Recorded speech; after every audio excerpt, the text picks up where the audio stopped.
Here we go. Who the hell are you, man? Genius, billionaire, playboy, philanthropist. We are the Knights Nerd!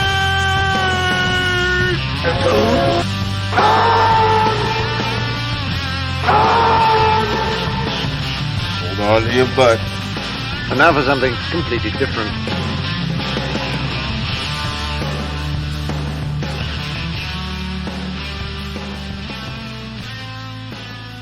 Hello out there, and welcome to the Knights of Nerdatude podcast. We're a podcast for all things nerd. My name is Chris. I'm here with... I parkoured the whole way here. It's Sam. Taking my takes up to Mach 10, it's John. And I'm over here hanging out in Uncanny Valley. It's Sean.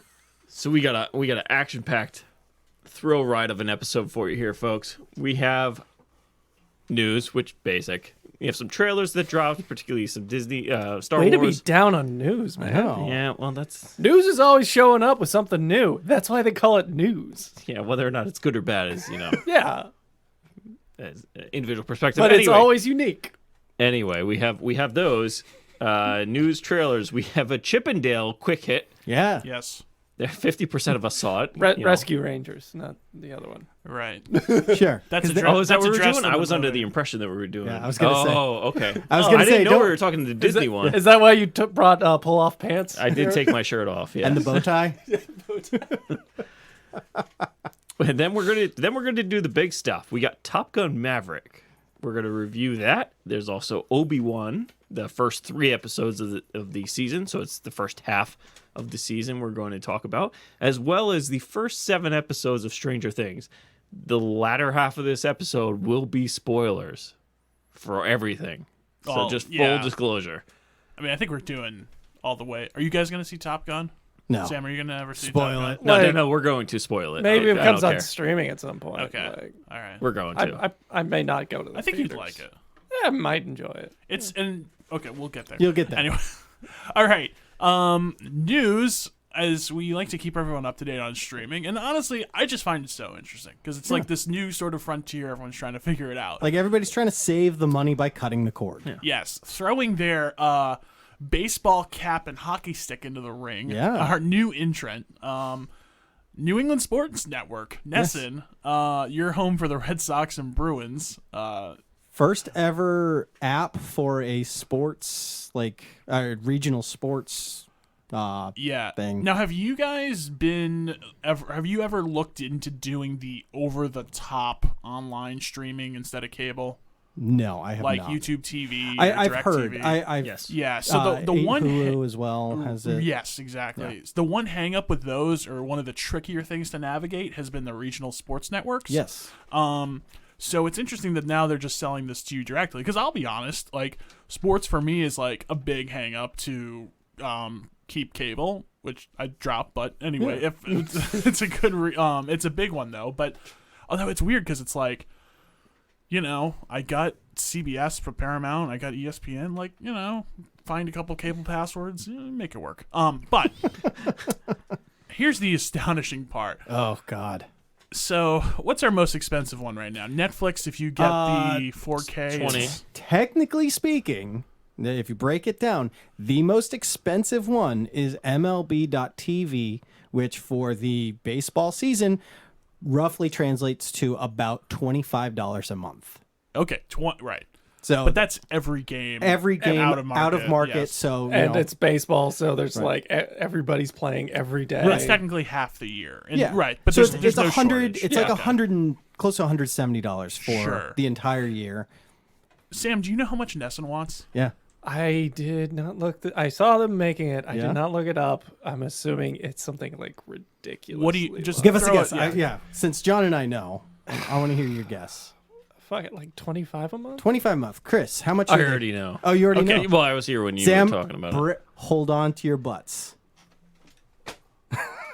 $30 a month. For which teams, by the way? Bruins and Yeah, the Red Sox. Only the Birds. Not the Celtics. 'cause That's they're it. on- Not the Celtics. Which is like a quarter of your cable bill.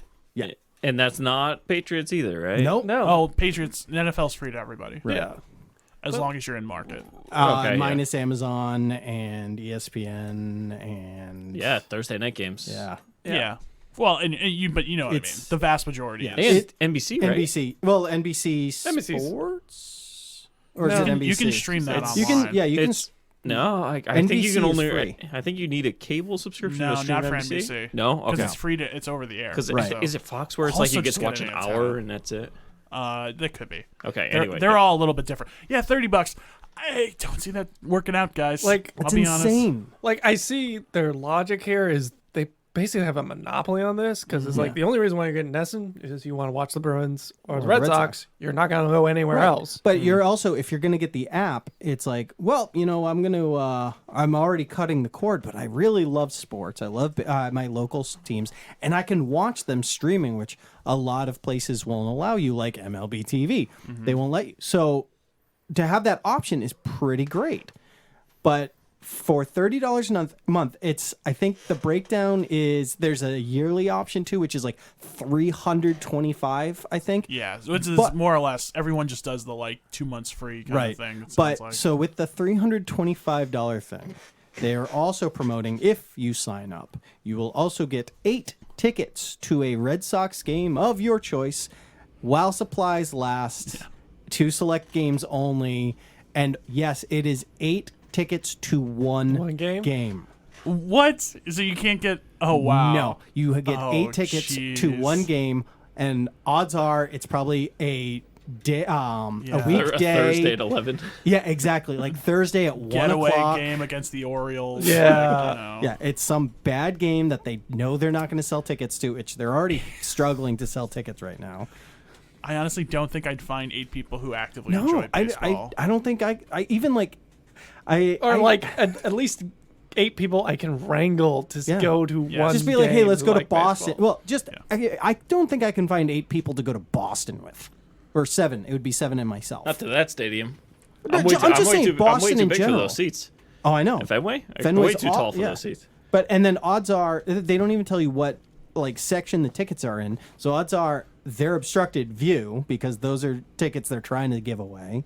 It's like just nothing about this Nesson thing makes sense. The only logic is like, we're the only game in town. Who else are you going to go to? Yeah, but the weird thing is, so the way your cable bill works, if you ever look at it, there is what they call like an RSN fee, which I don't Yeah. know what the hell it is. It's like somewhere between $10, something like that. But you're giving them 30. You know, like I don't understand where they're like, oh yeah, this is like the break-even point. You know, it's crazy. I can't. I'm shocked if that's still the price like 6 months from now, or by the time the next Red Sox When did they start it? Red Sox season starts. it- I don't know when this is coming out. This was just announced though, and You it just, you think they would like lowball it first? yeah, exactly. Yeah. Like They get pull- everybody pull- in pull the apple. and So- then raise Like the price. $10 a Yeah. month. Yeah. So I don't know about you guys, but have you guys watched any Bruins or Red Sox games to begin with, like on Nesson recently? Yeah, I watched I don't all have the. cable, so- I watched yeah. like Feed from February to. the feed's not the best at times. It cuts out every once in a while. I know this because of living with my parents or like streaming it here.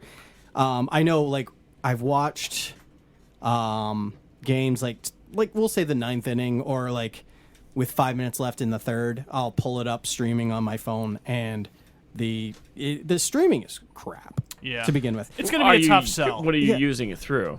either the website or I'll use Cox's basically DVR. I'll tell okay. you what's not going to be a tough sell. Andor. Oh, are we switching now? I don't know. Do we have any other streaming news? Netflix is going to stop making vanity projects, I guess, whatever that means. Oh, okay. But Well, We just got a lot to talk my about. only last thing Yeah. with Sure. like Nesson would be like, I mean, like you have one of the sports where it's like, or I could just put it on the radio and it works. Like baseball Yeah, works on baseball's- yeah. on the radio. If I'm on the go, like there's apps. Nobody's watching get- baseball anyway. They're just No. listening until they hear the crack of the They bat, are. and then they look. They are. That's the scary thing. Baseball is making a ton of money. People still watch A baseball. lot Yeah. of people watch baseball. dude, I mean, I looked at like most popular shows today. Let me throw this one out there. Does anybody know what Curse of Oak Island is? Yes. No idea. Oh, Yes. Wait, guys, wait a I minute. knew it was going to be I Chris. think is that like thing on History It's a History Channel Channel where show. like there's treasure on this island? Guess who signed up for History Vault, by the way? Oh my god. Oh my god. Getting all the This is ancient aliens. why we can't talk about anything on Paramount Plus anymore because we swapped it out. For History Vault. Or yeah. Oh god. Yeah, so let me do like the whole Johnny Carson thing. So the answer is Oak Island, or was it Curse of Oak Island? That is the second highest rated cable original show that's not like reality TV. Really? That's Makes- insane. I mean, Wait, sure. that's why not not? reality Scripted. TV. No. Well, no. It's not. Oh, okay. All right. I thought it was like one of their like reality shows of like, hey, let's dig a hole and just say it's cursed. It's not. Well, I mean, reality to me, TV is probably what, like Keeping Up with the Kardashians, Real Housewives. Real Housewives. Yeah. You know, Top Chef. No, I this mean, no, is- like literally. So Yellowstone obviously is the highest rated, and it's like one of the highest rated shows on TV. Because I guess they just closed the book for this. but that's season. like scripted and stuff. Right. So. Right. Well, no, but I'm saying like the second most is something no one's ever heard of.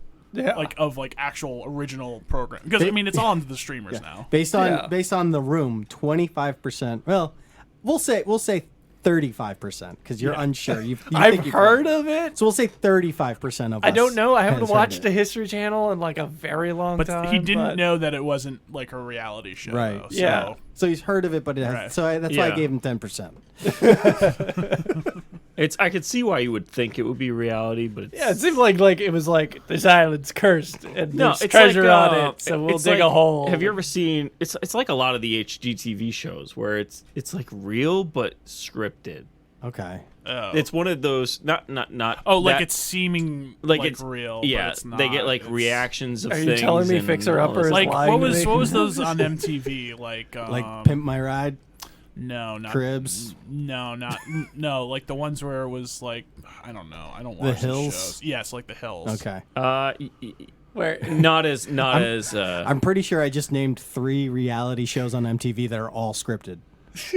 Yeah, but I think like Cribs is like it's actually someone's house Yeah, somewhere. But but Cribs it's not is- the celebrity's house. That's the difference. oh, was Yeah, No it- idea. it was like rentals, celebrity Yeah. rentals. Well, it's or like, something for a month. yeah. Oh well, yeah, but that's how That's celebrities how some live. own But hou- but live it's not their places. actual like residence. Pimp My Ride is not really. Oh yeah, but it's 100% not real. Like they make it look nice, but it still No, doesn't but run. Hills in Laguna Beach, those were Yes. filmed Yeah, as yeah. reality Yeah. shows. I still believe Hills was real. All of it was real. Which apparently Spencer Pratt from Hills is Chris Pratt's cousin. Really? I think I'm not I've heard surprised. that. Yeah, sure. Yeah. Why not? That worked. Also, Chris Pratt just like stop being in shit for a little bit. Okay. Yeah, He was right. in 2 trailers last night. I was like, bro, come on. And I don't mind him. I'm Like- just like, come on, we're The good. 2 trailers for Jurassic World and Thor. Oh yeah. okay. I don't fault him for Thor. Oh no, I don't fault him for anything. I don't Go fault get the it. Yeah, bag, I dude. mean, I'm just like, yeah, have I at don't it. know. I'm just like, Go all to right, he town. just doesn't do anything for me anymore. Anyway, No, he doesn't. What, you don't like generic white dude? let's. He's one like Instagram pic of going to church away from getting kicked out of Disney. So Yeah. Let's talk about Thor. right, I know I let's- mentioned let's Andor. Let's jump talk about right into Thor Thor. first. So All we right. got a That's new just trailer. one thing that we want to discuss. Yeah. So yeah, we got the teaser like a month ago. We finally got the actual trailer, which actually shows us Christian Bale. The That's big kahuna. That's the big thing is Chris Rock actually not Chris Rock, Hemsworth actually being naked. Like that is the big thing. He's been progressively taking his clothes off throughout the series, like the 3 I must have movies. missed that part. Well, It's at the it's end. blurred out. But Was it? By the way, was it weird that we got the old trailer last night? We saw Top you got Gun last night. Yeah, you got Not the together. teaser. You didn't get the trailer. Yeah, we didn't get the new one. I that's didn't weird. get a Thor trailer. Wow. Were you in the same theater as me last night? I went to like the showing after. Was No, but in the same. Like, That'd be like weird. two I went to two North ships Attleboro, passing in the Yeah, night. yeah. we might have been there at the same time. I don't know. Oh, maybe. All right. There's no way we were in the same one. What are those? What is that website called? Misconnections. Saw you in movie theater. Yeah. We Anyway, locked eyes. back to Thor. We both laughed at the same joke. Yeah, so Thor, I think we got to see Christian Bale. That was honestly my takeaway. Also, Russell Crowe's in this movie. Yes. Which he was in the first trailer. Briefly. But you didn't. Yeah, but you didn't. You saw really him from know. the back. Right. Because I remember watching the first trailer and be like, "Is that Zeus?" Yeah. And then we saw him from the front. I'm like, "Oh, did I know Russell Crowe was gonna be in this? I feel like I did." Yeah, I remember being like, "That's Zeus. That sounds."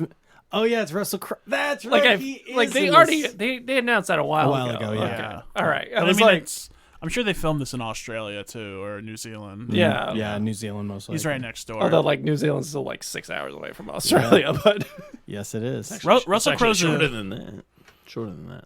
I was. 3 hours? It's still a long I trip. think it's less than 2.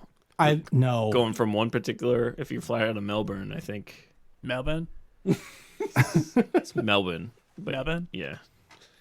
Anyway, Beth? It was weird that I was looking up weird maps today, like factual things, and Australia and New Zealand came up a lot. Oh, the fact that New Zealand is never on a map. And New Zealand is the size of the east coast of the United States. Yeah, that stuff. anyway, Christian Bale. Christian Bale plays Gore the God Butcher in this, which we've talked about before. You had some comments. We finally get a glimpse at him, and he looks like Uncle Fester from the Addams Family for some, I'm going to drop the first one, fucking reason. Oh, we not, dude, come on. We only have one more than we're a hard R. I know. Hey, we're still PG-13. Plus, I have 4 allotted for myself, so... He looked like, what were they called in Matt and Fury Road? Oh, yeah, those, oh, God. Oh, man, what are they called? I can't think of it. The thing that Nicholas Holt is. Yeah. And all the, Look, he looked like the standard blood bag. the standard white bad guy from a lot of sci-fi movies. John, I have a comic here And not with Gore white on as the in cover. race. I mean, just straight up white. White, gray, Like the albino guy from Da Vinci Code. yeah, 40 Days of Night. Anyways, kinda. so with Gore, so I have it because I'm a nerd. I have a comic here. Chris has already seen it. John has just seen it. Just to be Sam clear, has this seen isn't Al Gore. This is also one version. No, this is the only version because he came out in 2013. He's brand spanking new. I don't think that looks like worlds different. Really? Yeah, I mean, let's be honest. It's Christian Bale. You want Christian Bale to be there. Right. Yeah. But he is supposed to be, I'm pulling up another picture. that would be from that comic. Okay, now, So- so so look you at this see- as a reference. Go with I that. mean- You see that black thing on him? Do you know what that is? The shroud? It's like a... Yes. No, I don't know specifically what it is. That is the Necro Sword. Duh. Obviously. Bruh. No, so the whole point of Gore is he has no powers. It's the necro He's sword just- of life. Yeah. So he is nobody. Absolutely nobody. Shunned by the gods. His mom dies. His family dies. He basically is like, there are no gods. They're not watching over us. Whatever. He's from an unnamed planet, from an unknown species. It doesn't matter. Then he comes across 2 gods fighting, one of which is Null. Null is the god of the symbiotes. Null, during the fight, Was this in the trailer? No. Oh, okay. We're getting the whole backstory. Right. So okay. Null is then given the Necro Sword, which is Null's sword, which is a symbiote sword weapon, and that's what gives him his powers. So this should be a Sony movie. So this is most likely going to tie in the symbiotes. So like Venom, Carnage, Scream, all that. So you're Probably saying not. it's morbid. I'll say no. You're gonna go with no? I say no. All right. Let's stick with a little bit of movie sparkle here and say that he looks fine. He does not, because Okay. the community says differently. Yes. All right. Yes. The community is wrong. The Okay. four-eyed community that actually read all the Thor comics Of the past and 9 even years. and even the Wow, Venom some, stuff. Some self-hate here. Well, this, Yeah. I haven't Weird, read any weird that recent you just Thor. said 4-eyed, even though the one person making this point is the one without glasses in the room. Valid. Just so you can see the Yes. visual gag that we just employed. Okay, here's my quick thing. Christian Bale looks weird in this. He's gonna go full weirdo. Give it to me. all right. Yeah, I was digging him being just like weirdo, like almost like kind of like Danny DeVito as the Penguin kind of vibes going on. Right. Like I could see him eating a fish just raw. Okay, that Look, kind of it's vibe. not. I'm with you. Just give it to me. At this point, dude, all these characters are coming out of Sean. the woodwork. It's just, it's not going to be what you think it's going to be. The forever argument with the MCU. It's a different universe, okay? But it's not anymore. No, it's Yes, not. it is. No, it's not. It's a different universe. It's not anymore. It's all the It's universes. not even, just get over that it's not going to be the same as the comic. Yeah, but I don't He care he looks intimidating and no, weird. he looks like Voldemort. Okay, you know, all right. like, I mean, with the that nose. is valid. I'll give you that. He has a little Voldemort taste. Yeah. But then again, look at every single other movie. Like 40 yeah. Days of Night. They look the same as Voldemort. Well, they all look like vampires. All right. Voldemort is based off of you vampires. know which movie they did not look like Voldemort? Avatar. That's a good movie. Yeah. I have nothing to contribute to this Yeah. one. I'm sorry. But no, Sean, let me ask you this. Yeah. Are you really this hung up on this? Are you really looking at this and being like, he doesn't look like the thing in the comic book? Instant hate. You know he is, though. No, but even if he says he's not, just am all I- the mannerisms You're he's really, doing you're now. really shitting on a Taika Waititi movie for that. No, well, all I'm saying is that this is a character that's been around for 9 years. So he's And- sacrosanct and Steeped he in cannot touch. history. Well, that's the thing. Like, you have all these other superheroes, supervillains, where they have multiple, like, other looks to them depending on what universe they're from. You know, whether Captain America has like the shield or the round shield. Like, it's two. You know, it doesn't matter. Let me ask you this though. Yeah. Why is this movie not being awarded the same privilege a comic book does? Of like, hey, we just reinterpreted him. Because I feel like that was taken away from me from Doctor Strange when they said this was the 616 universe. Yeah, but Thor earned this. Oh, God's The sake. Thor By the way, I movies said that have with a smile earned on my this. face. Okay. Have they? Because We- I know. Have they really earned this? Because we've had 2 shitty Thors and actually 1 good one. Yeah, One- but like, yeah, but But that's- the guy with the good one is making this one. I The guy with the understand good that, one is but- making this one, and not to mention that good one is probably top 5 for a lot of Marvel movie fans. and Sean, you love Taika Waititi. I do. all right? I do. Like, I'm just give him the benefit of the I'm doubt. just- have you watched that HBO show? which one? Oh, I've been meaning to watch pirate our flag. one? Our Oh, flag no. means death. Yeah, no, I've heard haven't that's pretty watched it good. yet. Or there's that with Reservoir Dogs or Reservation Dogs. Yeah, Yeah. which I think not, he just produced that, but I think so. Actually, he has another movie coming out too, I think, right? he's gonna make a Star Wars movie. Yeah. Yeah, Well, speaking no, of- I thought there was another. Yeah, we're going. Jesus. transition Sean's us. gonna be so pissed when we tell him how Gore shows up at the end of Top Gun as the other fighter pilot.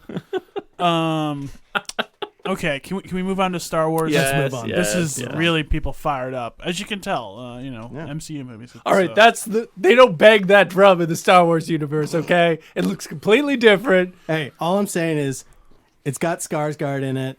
It's got the. I feel like they're trying to be Dune. Yeah, let's throw okay. singing So in a we're lot of this talking. stuff. Yes, Andor. We're talking about a Star Wars show on the internet called Andor, which released a trailer. So take a quick step back. We all really enjoyed Rogue One. Yes. When this was announced, this show, I think our take was like Lukewarm. fine, okay. I'm a little happy they're scaling it back rather than like, we've gotten the Book of Boba Fett and then like That even seems the like it's a Mandal. smaller story. You mean? Yeah, so like because like Andor, I mean, what does he have to do with the main plot? He's a minor piece, like he's a Oh, pawn I see in what you're it. saying. So He's, it's like he's it's- not a Skywalker saga kind Right. of guy. This isn't tightly interconnected Yeah. as we will discuss. So like momentarily. with like the Mandalorian and Book of Boba Fett or even Obi-Wan, it's like this has something to do with the main story. It's like he ends up being a part of the main story, Right. but for the most part, it's just like a minor piece. Let's almost hope- in the let's same hope way that Rogue One happens. was. Yes, exactly. Let's hope that happens. So let me just tell you, the way this show looks compared to the other Disney shows, which I don't think The Mandalorian's a bad-looking show. We'll get to Obi-Wan. This looks awesome, guys. It looks this cool. looks really good. This looks good. Okay. I mean, All like, right. I have no idea what's going on in this trailer. None. It's just a guy banging on a drum and then people giving each other serious looks. There's a lot of neck shots. yeah, But like, turning around, looking at the camera. but every like, once in a while. I'm down. You know, I just think there's like already like way more filmmaking than like what we've kind of been getting with some of these, and I'm lumping in even the MCU stuff too, even though it's not really the same, but it kind of is. Yeah, no, I don't know. I'm into it. I like this is gonna be I think the title would be Showran by Tony Gilroy, who did essentially the ratchet job on the I don't know if that's the best way to put it. He did the reshoots and everything for Rogue One, sort of put that one back together. All right. But he's Michael Clayton is one of my favorite movies, and he's the writer director on that. Yeah, I'm just really looking forward to this one. It looks different. It doesn't look like the same Star Wars shows we've gotten before. Not that there was anything wrong with those, but I still like that it's you know what's really nice about this trailer?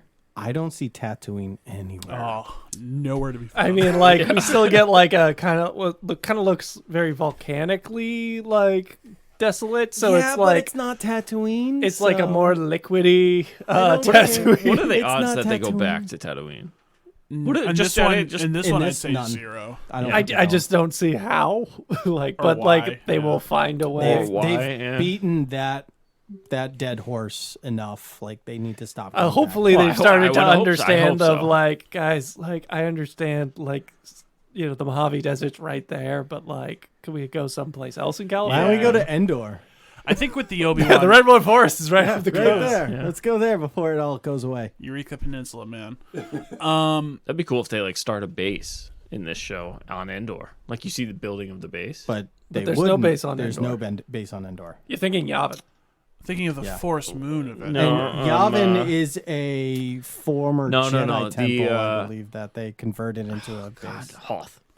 Hoth. Okay. That's That's not the same thing at all. No, Yeah, I know. not I even know. close. But That makes them- Hoth isn't even established until after A New Hope. Yeah, you nerd. God.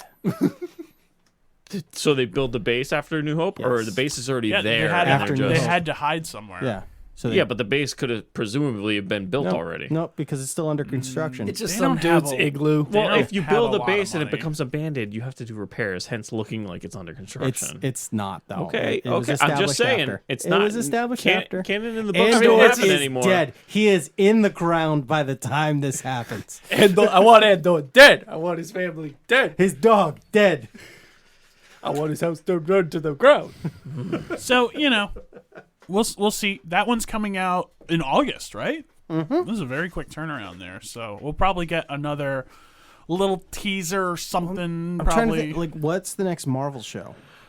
It's Marvel. Miss Marvel, which Oh, comes out She-Hulk? next month. No, I think Ms. Marvel. Ms. Marvel, comes I think, is first. I think Ms. Which Marvel think is in July. end of June. Oh, is it end of June? No. Hold on. We have I think it's early July. 3 weeks of Obi-Wan left in a Yep. week, and then I think Which it's I can do a review right now. It's a kid show. What? Ms. Marvel. Of Ms. Marvel. Yeah. Oh, you've seen it? Yeah. No, Oh. I'm just I'm almost positive it's it's a kid show. It's not really for me. Oh, it's a kid's show. Yeah, Yeah. Let's fine. not get into Marvel T right now. We're No, very Star Wars heavy. I was just very episode. curious what the next show was going to be based on. Do you want me to look Because- it up? well, Did no, we because discuss the She-Hulk trailer? Yes, we did. Okay. Yeah. How they enter into the uncanny valley of what she looks like. Speaking of, okay. All right, we definitely don't need to touch it again. So Andor coming up. It looks see. interesting. There's Give me new.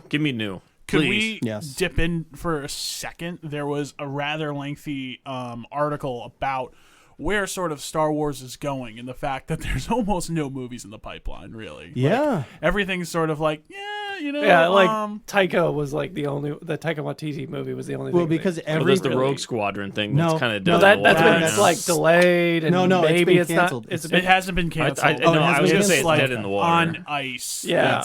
basically It's been soft canceled. every movie that they've announced over the past, we'll say 5 years, had directors attached to it that did a crap job of a project, and they've been like, we're gonna put that on the back burner.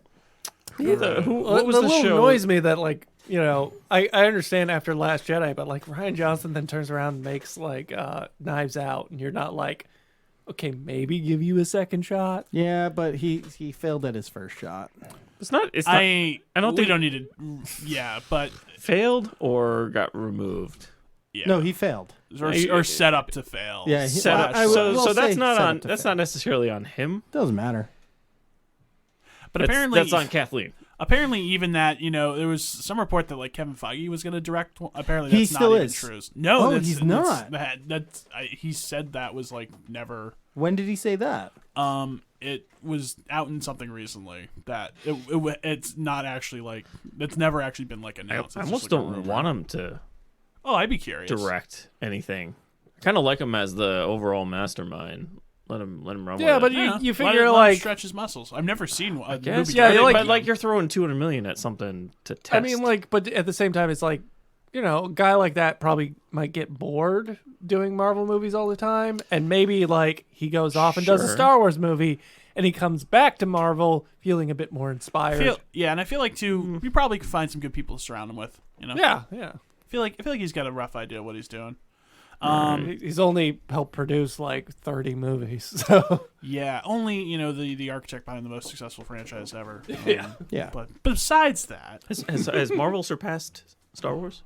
I mean, probably not total revenue when you're talking like No, lunchboxes just and like stuff, but, just overall following money. I think nominally, lore. probably. Yeah. I mean, it's I mean, definitely there's 30 versus 9 or 11 movies. Right. So. it's definitely close. Yeah. yeah. Okay. It's tough because Marvel hasn't gone through that patch of like mediocre to bad yet. They're dabbling. where it's they're consistently No, for but long okay. stretches. Yeah, consider They have not had a I don't like sand moment Yeah. yet. We're getting a little off track here, but last thing on the Marvel, is Thor the last movie you're excited about? Because I'm kind of in that boat right now. I'm not really looking forward to anything else. I'm trying to think. Sort of of curious what Blade is gonna be like. Yeah, we gotta wait. I mean, once I start seeing trailers, Yeah, I I'll have to get see excited. trailers before I know I'm excited Okay. for it. All right.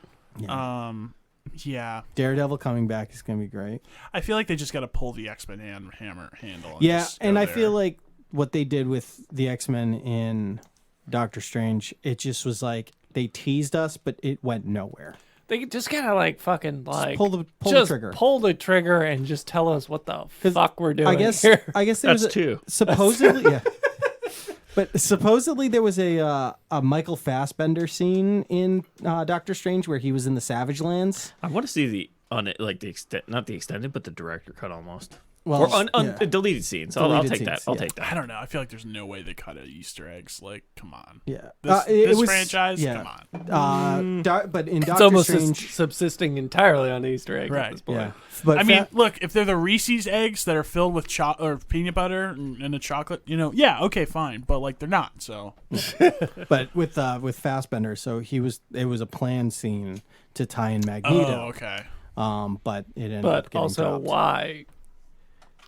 Because Yeah. Illuminati. Well, I guess I totally forgot that we did get Charles Xavier. So I guess Yeah. that's not exactly. And Which is Magneto was crazy. not part of the Illuminati. Right? No, but it was gonna show his fortress in the Savage Lands. Oh, I But got you. the implication is if there's a Professor X, there has to There's be a Magneto. Yeah. Oh. All Fair right. enough. All right. Well, we let's go. had a big movie come out, reviving some IP from 30 plus years ago. Yeah. In an action-packed sequel Yeah. / maybe remake. It's called Chip and Dale Rescue Rangers. Damn straight. Released directly to Disney Plus. Yep. Sean, you watched this I and did. gave it a pretty strong recommendation. So this is produced by The Lonely Island, which is Andy Samberg and company that you might remember from Dick in the Box or I'm on a Boat. I don't think they have a writing credit, but they almost certainly. I guarantee you they did yeah, stuff to the script. I'm positive. But it's John Mulaney and Andy Samberg playing the Chip and Dale in this movie, where it is kind of, sort of in the same universe as Roger Rabbit, Who Framed Roger Rabbit, to the point where they show Roger Rabbit. Because they said we Yeah. did the Roger Rabbit with Roger Rabbit. I mean, it's in the same universe as everything under the sun. Right. It's but the thing with Roger Rabbit, if you've never seen it, which I feel like we definitely need to review this on a Con Classic one day. That would be a good classic. But it's where cartoons and normal human people exist in the same universe, and that's Right. very much what this is like. So I would say it's technically a sequel to Roger Rabbit, but like No, very it's loosely. not. It's like inspired, I would say.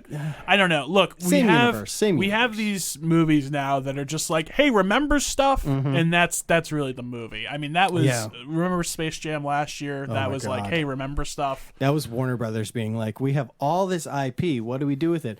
And throw it Which- around John Cheadle. Honestly, Let's be honest. The original Space Jam was just that too, but No, it was just I wouldn't it was say just that at right, all. just Looney Tunes. because you were young and you don't remember No. the Looney Tunes Yeah. doesn't mean it wasn't Okay, just like I saying, don't know remember how the we're Looney getting back Tunes. into Space Jam. Sam is wrong. We have a packed Yes, show. yes. Okay, so I agree. Sam is wrong. Sam, you should rewatch Space Jam. I Anyways. don't remember the fucking Shining in Space Yeah. Jam, dude. Anyway, okay, so Chip and Dale Rescue Rangers. I got no takes on this. It's a kids movie. It's fine. The weird thing is like, there's a lot of stuff that I'm like, I guess kids would enjoy this. I don't know. I mean, there's like colors and people get banged on the head and there's funny noises, and you know, I don't know, man. Were you inebriated when you watched it? No, Wow. like 3:00 in the afternoon. Wow. Okay. So I watched it the weekend it came out. Loved the show. Sat down and watched it. Did not care for Sandberg or Mulaney in this. I thought they were very weak for what they could do, like comedic wise. They're both very funny actors and comedians, but I do feel like they weren't in this thing from the start. Yeah. They were definitely like brought in and like changed it, but the characters don't match their comedic styles.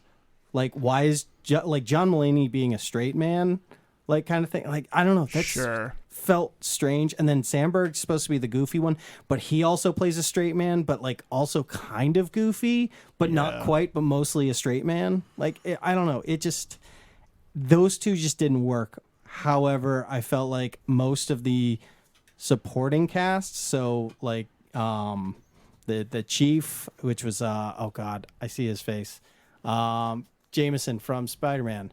I can't help you, man. Oh my god, I know who it is. I just can't help you. J.K. Simmons. J.K. Simmons. Thank you. Yeah, J.K. Simmons plays like the chief or whatever of police, and he's like a Good clay, role for him. Yeah, he's like a clay guy. Yeah, he's like Gumby more or less. You know, like We've got a Muppet. We've got a variety of non-human humanoid. polar bear from the Coca-Cola commercials. Yeah, sorta. Like maybe. sort of. There's a lot of things that are like, you know, Yeah. like there's like a Batman, you know, something like that. I was surprised how much it was like run and gun, considering it's like Disney IP, and you could in theory like go really deep into any of that. Oh yeah. Well, there's some that it like I noticed there were some characters that weren't Disney IP in there too, Right. which is very reminiscent of Who Framed Roger Rabbit, right? where they got WB involved. But I mean, could it have been better? Of course. I mean, Sure. unfortunately, it has that problem for me of being compared to Who Framed Roger Rabbit, which was an amazing plot and an amazing movie. Yes. And a movie like that legitimately seemed like people cared about Right. to make too. Right. So this one, it had a lot to it.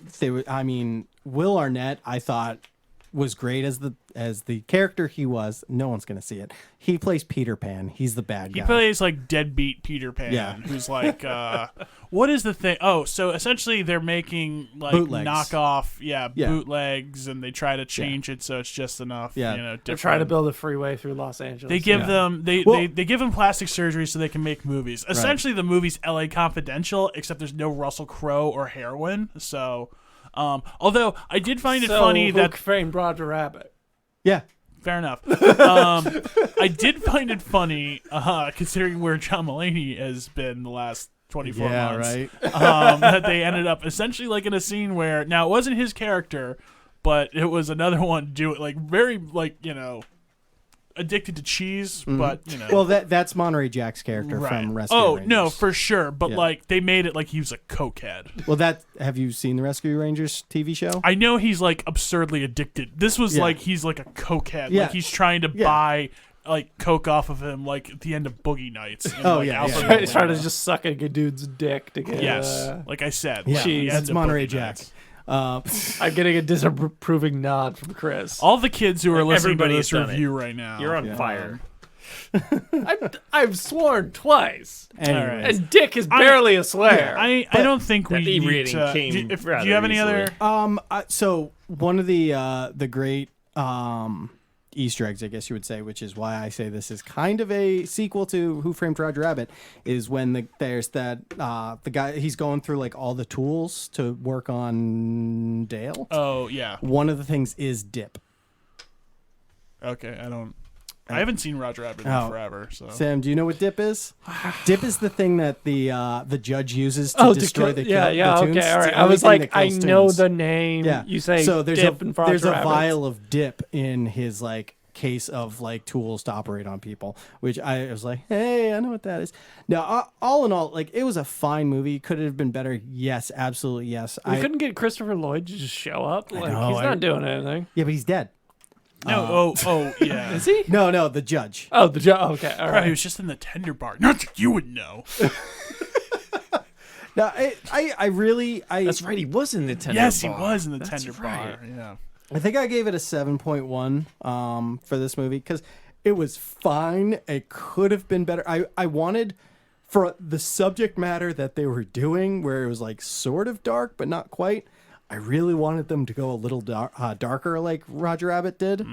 But I'm assuming that the studio problem was is, just like, like, no, you gotta make it for the kids. Roger Rabbit's is like trying to like parody a genre that like no one is familiar with Yeah. nowadays. Like at least with Roger Rabbit. noir? Yeah, noir. Really? Okay. Nowadays, no one really. Like who really watches like There was that Noir is- Hugh Jackman noir that came out. the most generic last noir, year? Yeah. like neo noir sci-fi movie Yeah. ever made? Yeah. Which was that?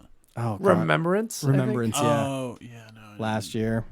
Yeah, I was hopeful.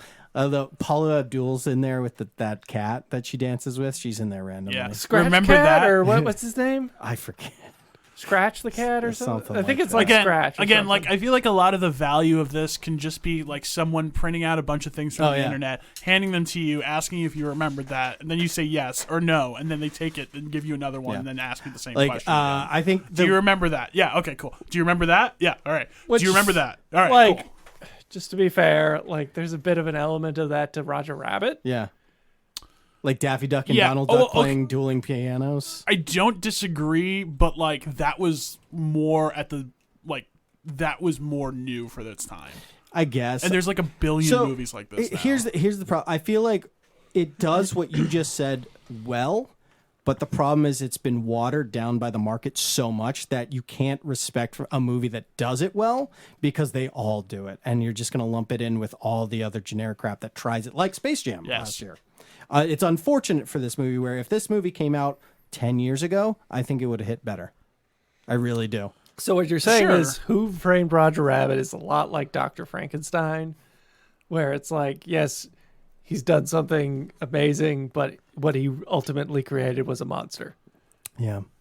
of just like, hey, remember this nostalgia. Which is funny because Forrest Gump is almost the same, but like real history, Right. considering it's both Zemeckis. Yes. So Chris? this was supposed to be a quick hit. Yep. I just want to keep us on track. No, 'cause I know. it's- like I know. because we're. I'm it's excited for your Ready to- 3-hour Yeah. Top Gun review. The rest of so- this podcast is Top Gun. The rest is coming next week. Are we hitting the danger zone? Did you give this Chip and Yeah, Dale a number? yeah. What's your number? Oh John? God, 6. All Okay. right. All right. Let's go to the danger zone. Please. Okay. Bro. Okay. Okay. So Top Gun. Top Gun Maverick. Top Gun, the original. What are your thoughts on that, real quick? Seen that movie once. Yeah, I And- recently and, like it was fine. I can Yes. That was review. I watched it. It's fine. There's parts of it I like. There's parts of it that don't quite work. All right. It's okay. It definitely has an incredible cultural impact for some reason. Yeah. It had I like don't- the I basic. don't get it. It had the '80s tropes of like love story So with it's action. the, so it's the 80s I- version of Avatar. Yeah, I have seen Top Gun a few times. No, Avatar has and no footprint. I've seen Top Gun a few times. I do not understand the obsession that this movie has, which is one of the reasons keeping me out of the. For Fair enough. some people, it hit really big. Oh, Like yeah. for some people, Some it hit people really big. love it. I mean, hands down, Danger Zone is one of the greatest theme songs Sure. of all time. I mean, look, there's only so many good Ironside movies. Enjoy them while they are. Have you seen? What are your thoughts on it? Top Gun? You like? It's okay. Yeah, it's fine. Okay, It's good. okay. It's a We're- good. It's like mid-tier Tony Scott for me. Okay, You know? so I'm a little bit below you, but in that it seems like I'm a little bit below you. But some people we know, God. fellow guest of the show, loves this. Has seen Oh, it hundreds really? of times. I've been informed that he played it at his wedding. Like, Well, Danger Zone. He loves it. He loves it. Like I said, Danger Zone is one of the greatest theme songs of all time. Yeah, So, logins. No complaints there. Okay. so we get this Transition one. to this. 30 years later. Directed by Joe Kosinski, who brought you Tron Legacy, Oblivion, and Only the Brave. I don't think anybody else has seen you it. seen All the good ones. Have you seen Only the Brave? I've seen Only the Brave. Is it good? It's not bad. I cried Okay. at the end. All But right. Did you cry in this movie?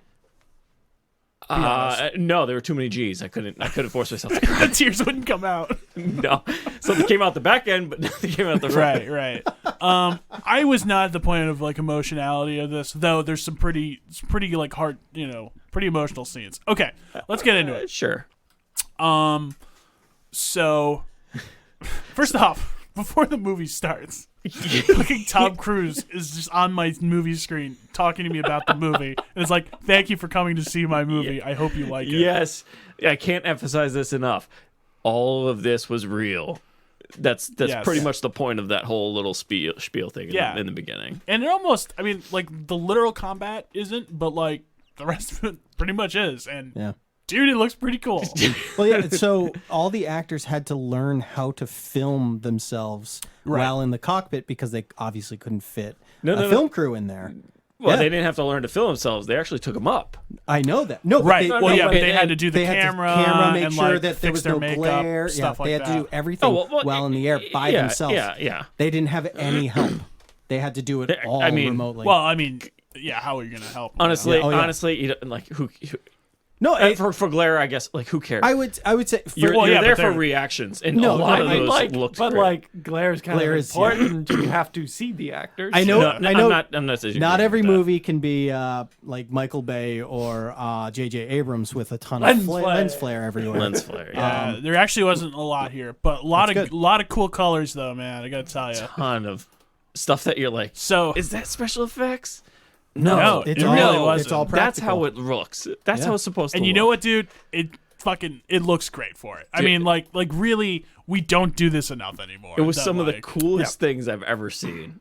I'll call it now. Some of those fighting stuff, but some of the jet stuff was some of the coolest stuff I've ever seen. Really, like it's so. I mean, especially so. Okay, so the layout of the movie is this. First off, right after Tom Cruise gives you the introduction, they repeat the. I don't want to call it a title card. It's like a prologue. Oh, card definition of what the, Top like, Gun. Yes, Top Gun like is, it's yeah. fucking Star Wars. Yeah, And it's yeah. like, why doesn't every movie do this? I'm Wait, it's- like, is it like the beginning of like Red Dawn, where we just get like Yes. a breakdown No, of well, like? well, Red Dawn had like clips and stuff, but No, it's Red Dawn all was just text. like the fly, like you're flying over Yeah. the sky, and they're like the communists have taken over Mexico. No, it's just like there's a black screen and it's like in 1969 they started this new program and then it's like it's called and then on the next page it's like Oh, it's Top like Gun. so it's like the opening of like Mass Effect, where it's like they found on Mars the element 0. Something like that. sure. Anyway, I think I'm the only one. who You're the only played one. this. Yeah. no, I play 'em. not in this decade.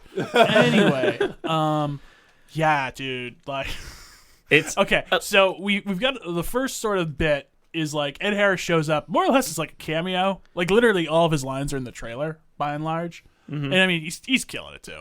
But so Tom Cruise, he's gonna go to Mach well, really was supposed to be Mach 9 in this Blackbird SR-71 replacement. So we start off with just the beginning of Right Stuff. Yes, exactly. That's how I was going to pitch it to you, Sam. It's like this movie is the right stuff. And no, you have like There's that a kind devil of scene. in the sky. Yeah, like more or less. Except that. But then kind of that because he crashes and then shows up in like, I don't know, Washington or something like that. It's still unknown. Yeah. Still unknown. Some fire crews are like, is that a man? There's a lot of like there's a lot of geographical question marks throughout this whole movie. Yeah. Yeah. So then we get to just the unnamed enemy, things like that. The MiGs from the old one, they don't tell what country it is. It's just MiGs. Yeah, we never know what. So essentially, the whole plot of the movie is that there's this uranium enrichment plant in this like impossible location to get to, which they never explain why you just can't like have an ICBM or something like that hit it. But that's besides the point. Because Top Gun.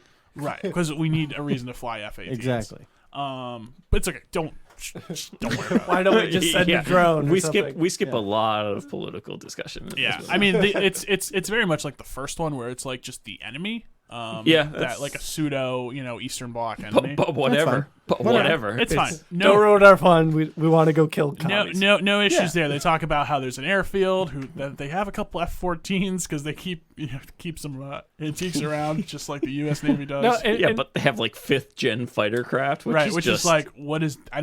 Wow.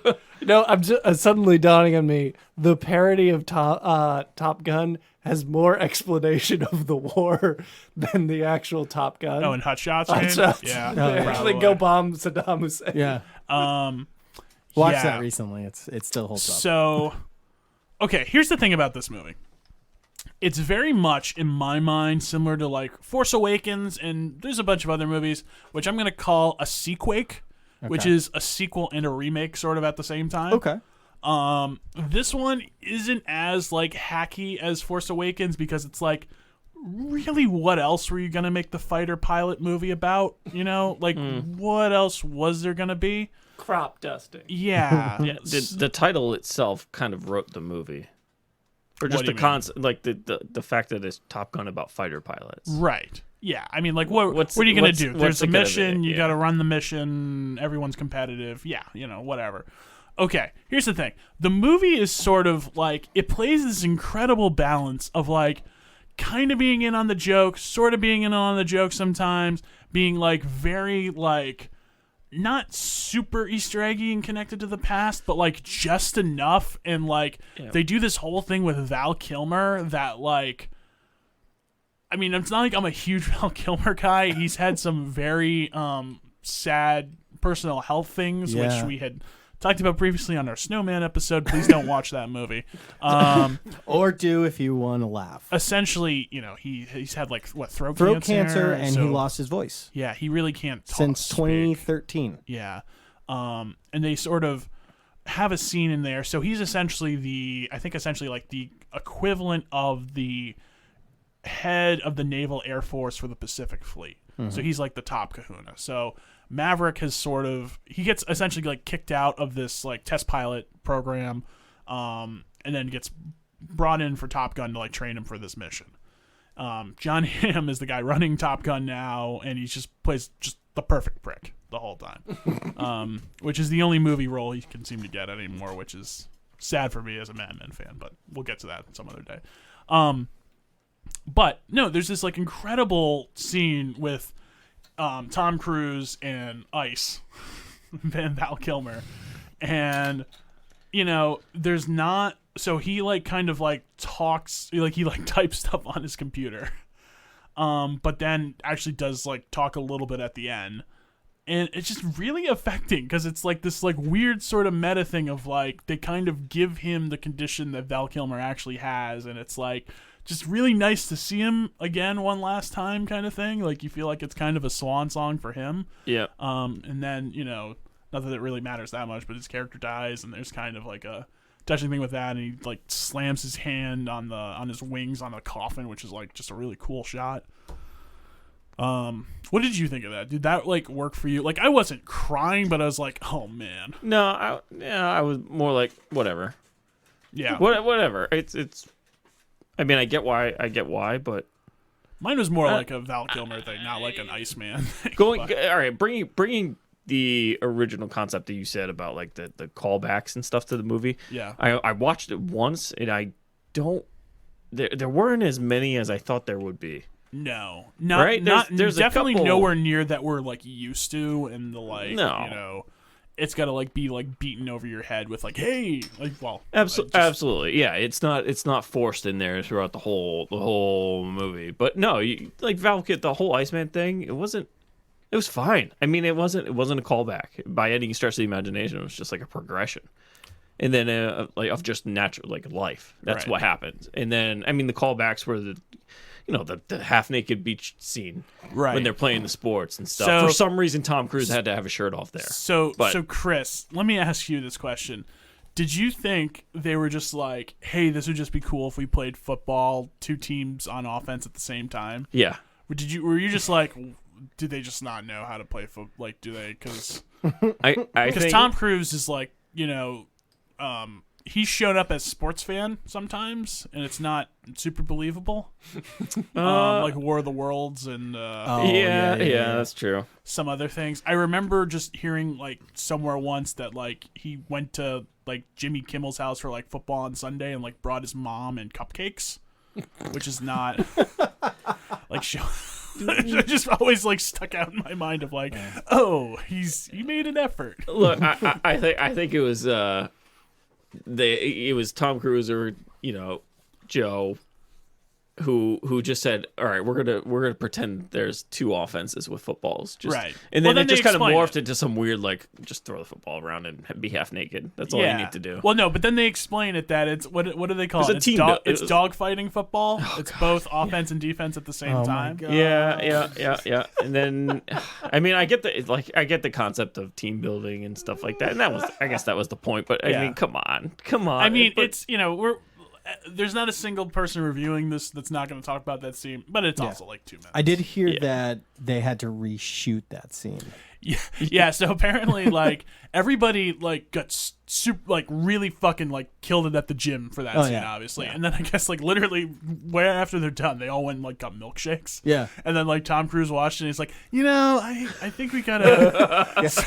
So they all had to like just like bust their ass at the gym again for like another couple weeks before they filmed that. Yeah, you could definitely tell, like, just like this is not unnecessary, but it was unnecessary. Yeah. It's just What one it of It was those unnecessary in the first one. What did you? Oh, it was super. I mean, it's Yeah, like it's it's like sued. I don't know. This is like slightly more necessary. It's not really saying much. Okay. I don't want to hang up on that scene. What did There's yes? just so what many did, other better what things did you about think? this. What did you think of all of our like new crop of pilots? Sure, I actually really liked what's her with the Phoenix. I can't think of the actress's name. Oh yeah. I actually She hasn't been in so much. really liked her. Good amount of like badassery, but Yeah.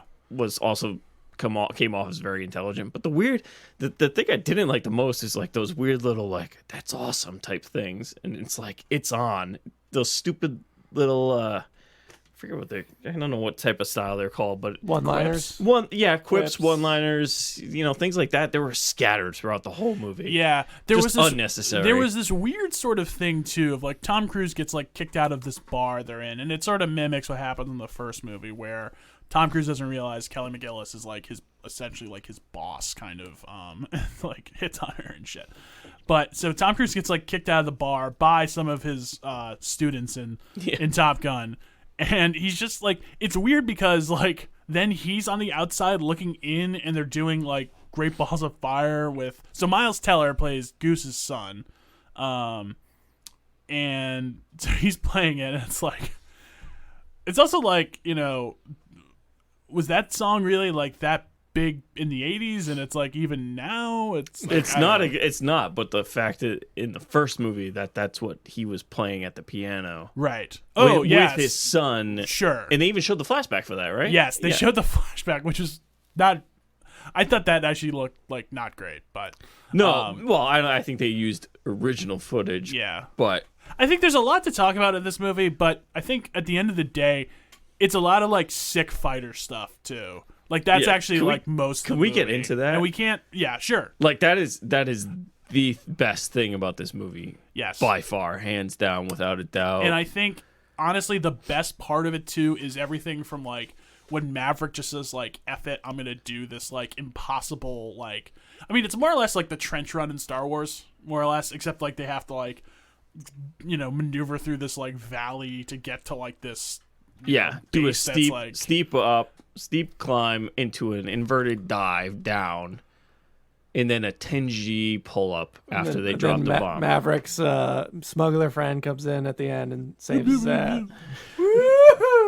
Yeah. It was it's just I don't know. Like I think it could have been the theater too because the subs in the back of the seats. I want to go see this in IMAX. I want to see this in IMAX too. When are we going? I mean, I would imagine it's sold out for. Really?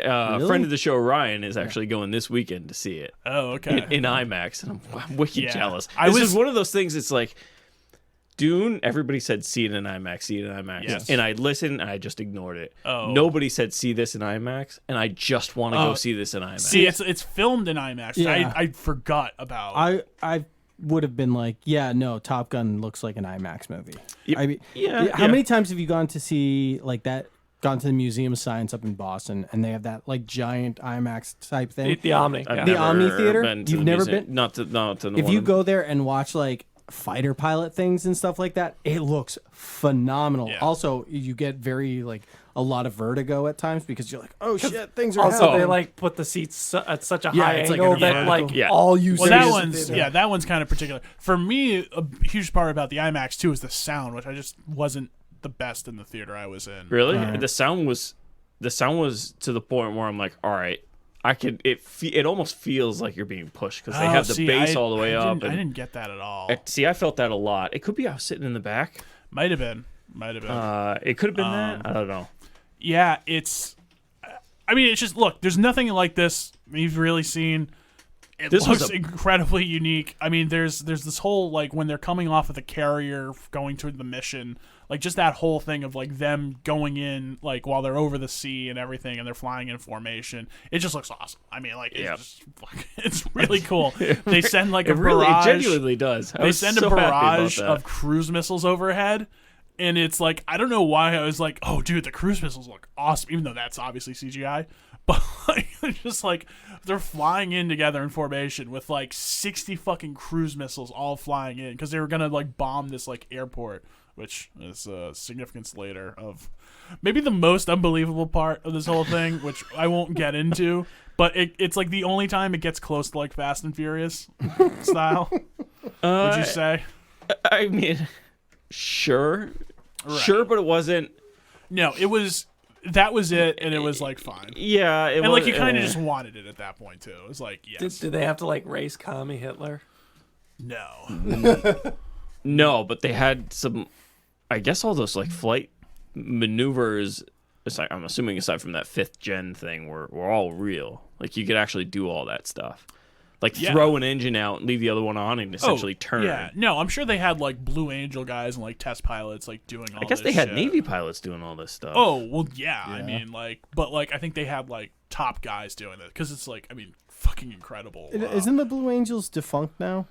I don't know. I think they don't are. think I'm not sure. No, I I can't. I think thought they they said were. one of the planes was gonna go there after.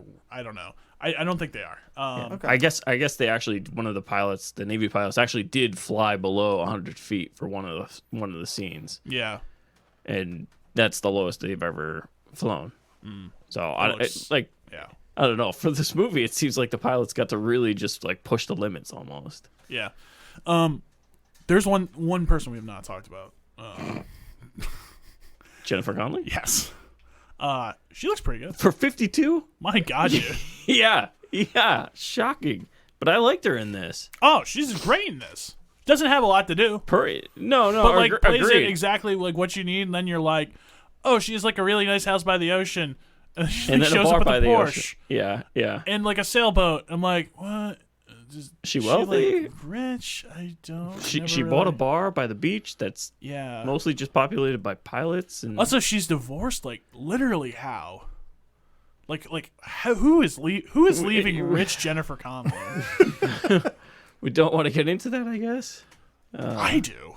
Well, then you could write the writer and just All right. ask. Write I'll- Tom Cruise I'll and get- ask. Yeah, I'll get Maybe Cruise on the horn. she divorced him, not he divorced her. Ooh, it could be that. Maybe, although it sounded like he was like living in Hawaii with his wife, kind of thing. Oh yeah, she did say that. Well, Yeah. that could have been he cheated on her. Maybe, And then maybe. she initiated the breakup, and he was like, "Well, screw it, I'll stay with the mistress." What an idiot. Yeah, no, I'm with you, John. Right? Yeah. No, she just. A lot of unsafe motorcycle riding in the movie. Do you want to break down the sex scene? Was there one? Oh, was there ever? Let's get a play by play. No, it was like I don't remember. necessarily. It's like Lot of sexy shirts. with no clothes being moved right. at all. There was a lot of humping. It ended way too early, and Not somebody even. cried. I think it's No. like it's, So, like, it's normal. like it's how I would expect like 60-year-olds like Yes. start doing it, but you guess to get tired and just fall asleep and then My chest hurts. Yeah. No, that's a good. Where are my that's pills? That's a good way of putting it. See, Yeah, now- there was no sex scene. But they did. I did. Well, no, there sort of was. I mean, like there wasn't like a literal sex scene, but like there was like, yeah, they're gonna bang, and then there was post banging conversation. So Yeah, we got some pillow talking. yeah, we got the Anyway. weird like kick out too. By the way, the how he jumped out the window. And Yes. the girl's just chilling right there. I mean, some of the stuff was actually pretty funny. No, Look, it was funny, and it wasn't like there wasn't really much in the way of like eye rolling shit that I normally get in these kind of movies, and I was just happy. Look, I was very happy that this was like a summer blockbuster. This Yes. genuinely felt Perfect. like a big summer Perfect. blockbuster. Hit all the right tones. 2 hours. It was actually a surprising amount of action for what you thought it was. I thought all the performances were more or less there. Cruise was like fantastic. Like, and I mean, like, look, like this isn't any kind of range for him. Like, this is like the peak Standard. Tom Cruise. Yeah. I think he does a lot of running in this too. Yes. I'm pretty sure he Did does, you right? see? He Oh has yeah, to. he's on It's the in his contract. motorcycle. He ran across the airport, right? That's Yes, they did. They did. You know where he also is doing some running? oh god, in the trailer Real before quick, this, Mission Impossible. They just have like there was like a 3-minute trailer. Yeah. Well, it's just like some of those movies. I'm just like, oh, so we're just gonna have like 3 of like the most like beautiful women action stars we can find, and we're just gonna put them all in a movie, and then Tom Cruise is also gonna be in it. It's like, man, they got some money, dude. Yeah, Tom Cruise 3-minute trailer. Not even trailer. It was a lot of clips. It wasn't necessarily a trailer for part 1 of Mission Impossible for Yeah. next year. Yeah, something. For next year. So is it like the final 2 I movies? hope so. think Like so. they should have done that 3 movies ago, but you know. Yeah. Whatever. but then it he's was gonna- impossible. Then he's gonna make a space movie. Is he? Yeah, which he's credited on IMDb for the idea. Oh, really? Just like okay. Like, does like Xeno show up or? Lord Xenu Sam. Sorry, Lord Let's Xenu. let's not talk about look. This guy is trying to save fucking movies, and it seems whatever. like he did. You want box Yes. office number on this? I didn't Oh, know it's movies needed incredible. To be saved, It but broke okay. the weekend. What Broke the you what do you summer mean you didn't Memorial know weekend. movies need to be saved? I mean, they're doing all right. No, they're not, dude. And- They're really Yeah, not. no way. All right. So it beat what movie originally had the Memorial Day weekend record? It was. I saw it online. I know. forgot what the title was. Do you know what it is, or are you just leaving us that's hanging why I here? asked. Well, it did No, like Pirates of the Caribbean. Oh yeah, Yep, Dead Men. It was one of the Pirates of It the was the Caribbean. third one. The third one. Whatever it was. So also a this, Jerry Bruckheimer movie. this like Yes. this like crushed it. And it's No, it didn't. what was the I think it was 190 million was the No, it was Pirates like of the Caribbean. 200 something. No, it broke. It was the best Memorial No, Day opening. this was this one yes. this one broke the opening Memorial Day weekend. Yep. Opening weekend, right? So what are you saying? 200. I thought that's what it was. I thought this made over worldwide. We're talking Oh. worldwide, No. not domestic. Well, this one's 333 as of Anyway. today, but then again, we're a second. A week. lot of people have seen this. A lot of people who like have not been excited and looking forward to movies. I've found have been interested in this, which I just think is cool for a change. Anyway, final thoughts on my end. So the movie is like dedicated to Tony Scott, which I think was like fucking awesome, and do him proud for the previous 2 hours that was on it before. And then at the beginning, they had like Don Simpson's name, who was the producer for all of those, like Days of Thunder, Crimson Tide, The Rock. By the way, I have the number here. 153 million for 153, Pirates. okay. So no, it did not destroy Pirates. How much did the opening weekend for Top Gun?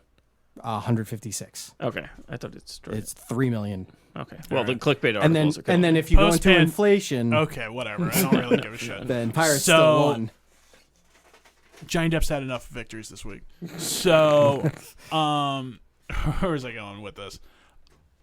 This movie's just kind of like a throwback for me. I really just fucking enjoyed the hell out of it. Like, don't think about, and it's not even like a really like shut off your brain kind of thing either. There's parts where it's like, you know, just enjoy the thing, but I don't know. I wasn't going in like trying to be like, oh, this is incredible. I'm not like a big Top Gun guy. I would always fucking die when I was playing the NES game. I could never get on the carrier in the end. So, you know, I'm not a big fan. In fact, I thought maybe as a tribute they were going to die at the end when they try to land the F-14 on the carrier. Yeah, that's what I was thinking too, because I'm like, all right, they made it a very important point to show that the front wheel got clipped off. And I'm like, I mean, like, all how right, do they well, do that? I guess they have it figured out. Giant Yeah, net. I can't imagine they wouldn't at this How point. does that not screw up like the deck though? I guess it's hard. What do you mean? Well, if like a plane just like crashes and like skids on the deck of the aircraft carrier. Well, wheels are typically meant for. No, but if there's Getting- no No, but wheel, if there's no wheel, like what happened in the movie. it's got to do damage to that aircraft carrier on top. Yeah, but you also can repair that stuff too. Yeah. It's not Yeah, like you it's can- not like it's gonna. It's not like the wooden decks from World War II. You No, know? well, yeah. Listen, they figured this shit out. All right. Steel I and think, gravel. yeah, they probably have it good. Oh, one last thing, Hangman, I love that guy as like the sort of Val Kilmer stand. Did you like the fact that he had a toothpick in his mouth during class? I mean, take it or leave it, I guess. Okay, that was my only gripe Really? with this movie. That's my You only guys gripe. have like the funniest like things. But it's you not can't stand. like it's just stupid. It's But just stupid. I'm mad at a character's design. He's mad at And a toothpick. Yeah, And I you had a said toothpick. I was insane. But you, this Yeah, is but this like is 10 but seconds this of a isn't trailer, like though. throwing me off. This isn't like throwing me off from the character at all. It's just All right, hey, all the supporting cast was great. Look, I'm with you.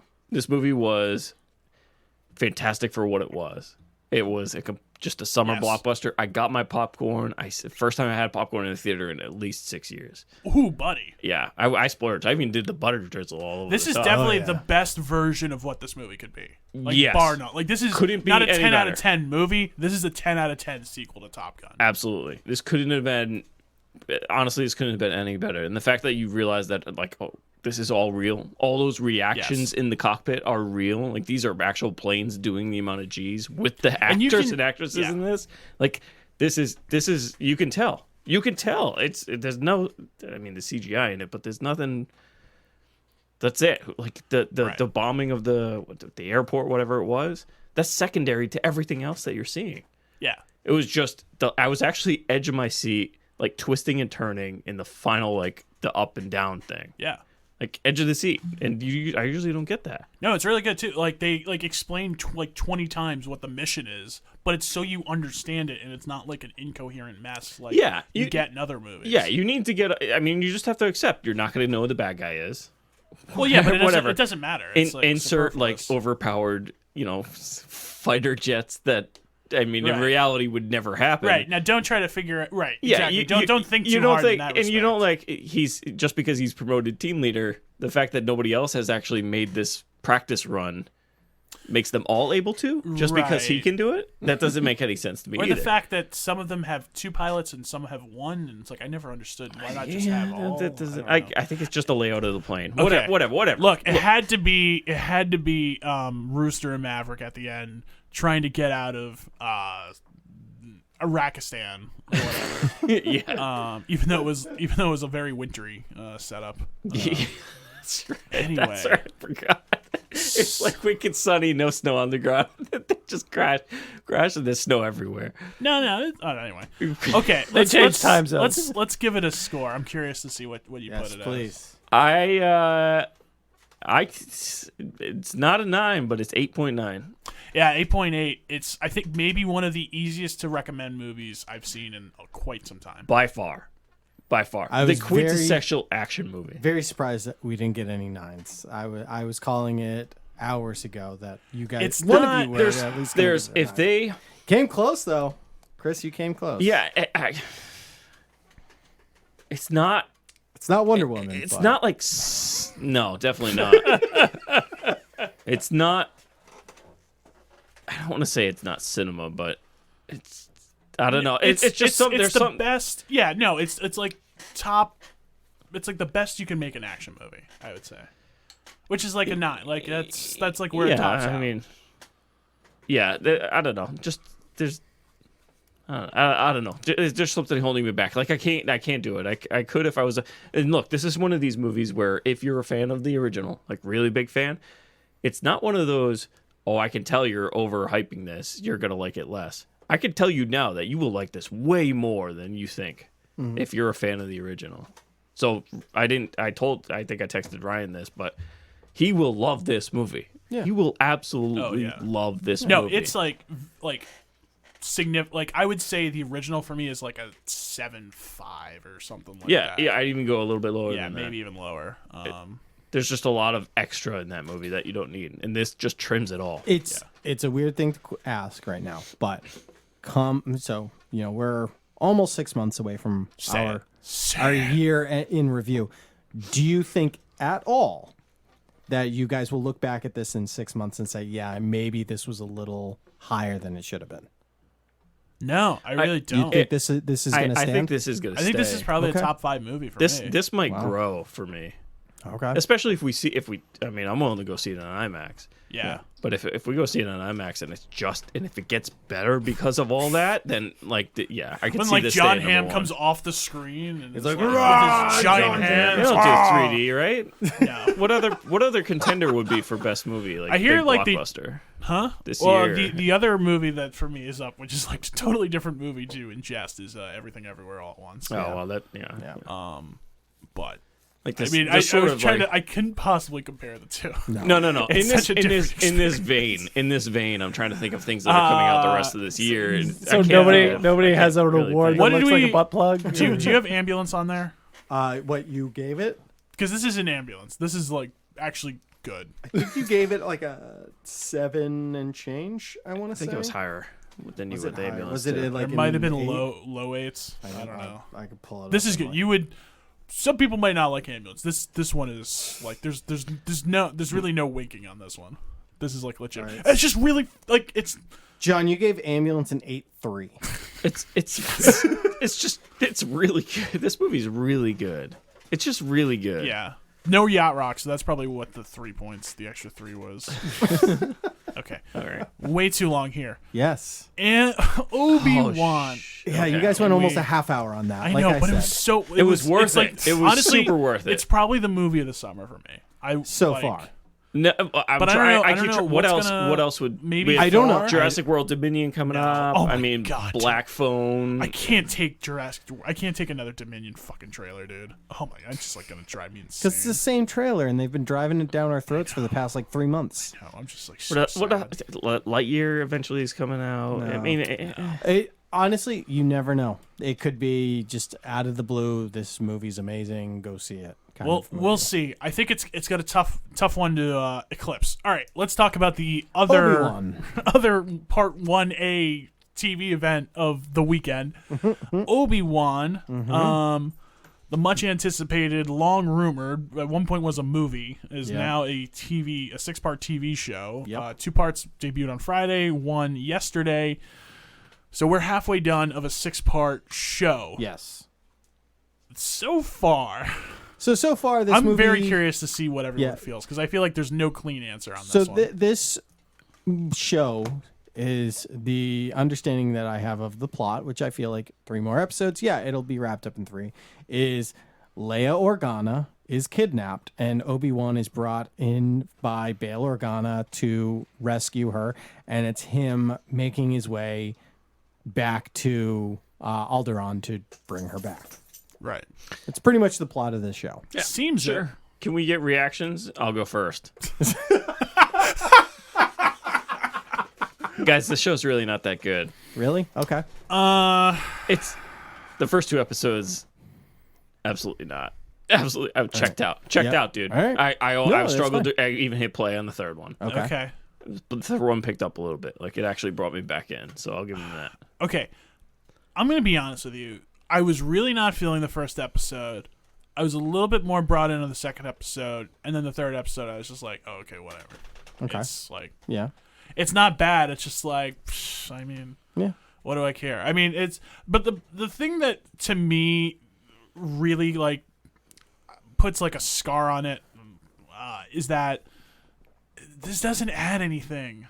You know, this doesn't really like tell me any more about anybody. It like cheapens so much of the other movies of, we just had a Vader showdown of them, the two of them fighting, and like it really cheapens in 3 and 4 essentially the sort of dovetail bookend is what I'm going for. The bookend fights in the both trilogies. Yeah. Which are like two major moments. I don't know. And like I just find like in the small parts of it, the Leia thing really doesn't work for me. I don't think the dialogue in this show's that great. I think the story's whatever. I mean, I don't know what else it was. Well, I shouldn't say what else it was going to be, but CGI is not spectacular either. All right. Again, CGI when she falls and he catches her off of the building was god awful.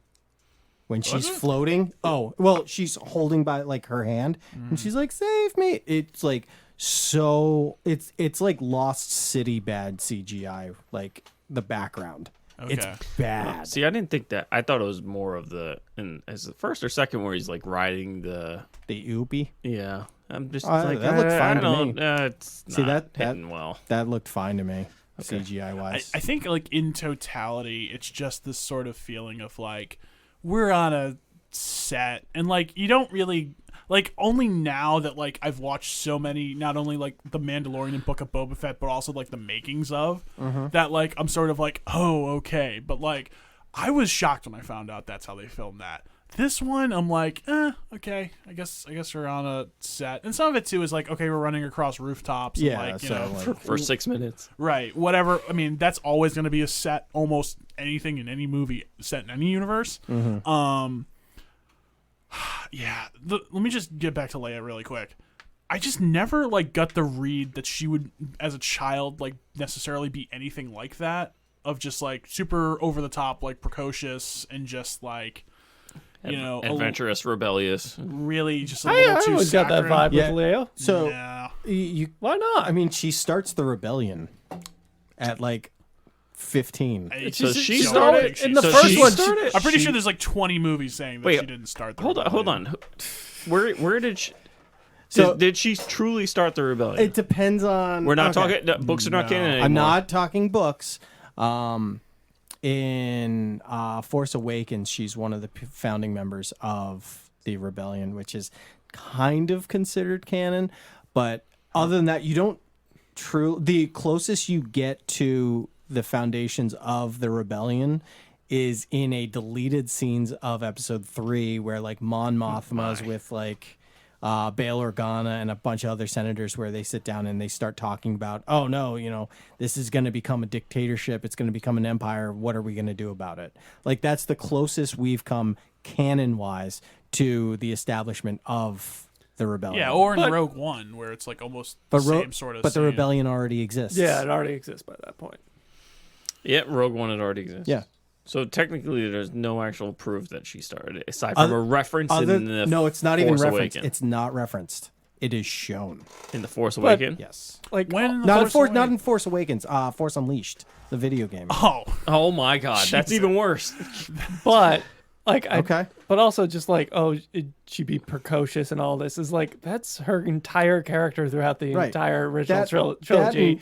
Is she talks back all the time. She's constantly pushing back at people. But you also have this parallel between so Luke is more like his father, where Leia is more like her mother. Yeah. Where at 14 she's Queen of Naboo. Yeah, like fair enough. she is this character at 14.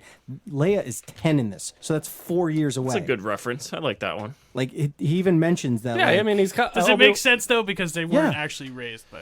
it doesn't. Well, No, that comes down to nature versus yeah, nurture. we're gonna get into this and I'm not argument going to get into that argument. But more or less, that's. but like I that's would what say, this is. no, this is exactly what Leia would be Yeah, like. 100%. Because like this is her Rebellious. throughout the original trilogy. Yeah, she's rebellious. She acts out. Never like- found her annoying in the original trilogy. She's 10. She's a 10-year-old child. How much experience do you have being around children under the age of like 12? I know that I can outrun them.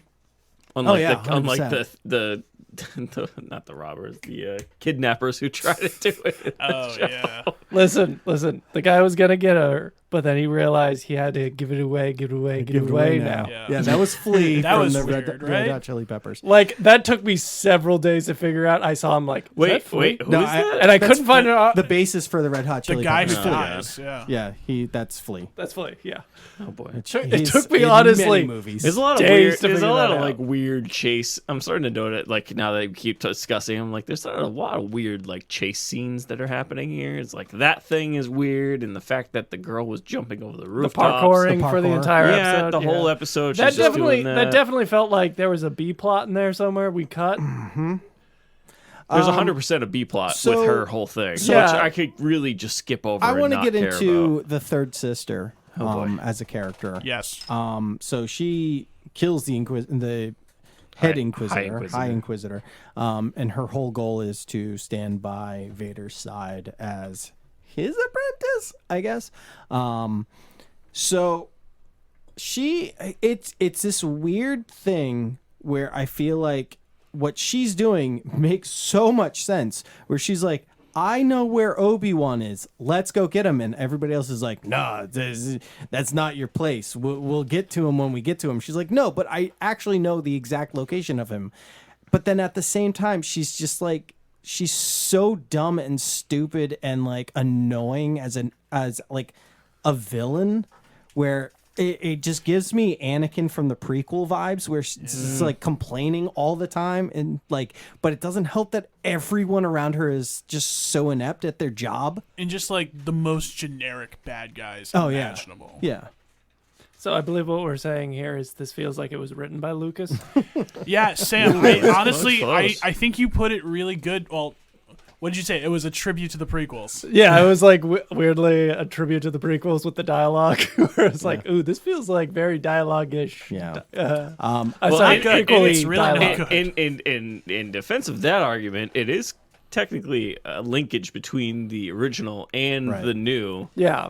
So I would say, for what I've gotten, I've enjoyed it, but I wouldn't say I love it. Ewan McGregor is great, and obviously I want more of him as Obi-Wan. But I think that the issue with this show, more or less, isn't getting into Obi-Wan in like too much. It's more or less getting into Alderaan and who the Inquisitors are and whatnot. When like there's literally a guy out there covered in tattoos who's obsessed with Obi-Wan, who's trying to kill him, who's originally supposed to be part of this TV show, which is Darth Maul. He was originally going to be like the main bad guy of this, and that he ended up getting written out, which I would rather see. it might have been better. I would 100% rather see Obi-Wan versus Darth Maul again. That Right? I would have liked- been so much better than all the Vader stuff, dude. I like the And also, Yeah. so Quintus apparently, is- it's Hayden Christensen in the suit. Cool. Right? I mean, Oh man, that's a great. when I heard that he was supposed to be in it, I was like, oh, we're going to see like scarred up Vader. He's going to be Yeah. out of the suit a lot. And we got that one shot of him getting the armor put on in the back, the tank and whatnot. And that was like really cool. Well, we got that cool Loved shot at it. the end of the second episode. Yeah. Yeah, and I was like, oh, this look like Yeah, he's in the okay. back, the tank with like the, that yeah. kind of, and maybe that kind of hooked me into it. And Yeah. then just this third episode, I don't know. Third episode wasn't great. No. for me. Yeah, I'm with you, Sean. It's like I'm enjoying it, but I don't love it. Right. And I think this also just suffers from the fact of like You know the ending. I know where this is Oh, yeah. going. Yeah. I know where we're coming from. Nothing in this can honestly surprise me. Right. I'm not. There's nothing. It's the problem of this like let's fill in the blank kind of story Yeah. where Yep. it's like, did I really need this filled in the blank? Like I kind of disagree with you, John. Where it's like I don't really feel like that fight diminishes anything. No. Because like there was nothing in those fights that, especially the fight in 4, where it's like they don't say like, we've never seen each other in 20 years. Yeah. If you listen to the dialogue, they kind of are just like Obi-Wan just says, you know, if you strike me down, and it's like Yeah. in this they're also establishing that Obi-Wan's not quite there yet. Yeah. So we're like showing Obi-Wan getting to the point where like, yes, he's become almost one with the Force. Right.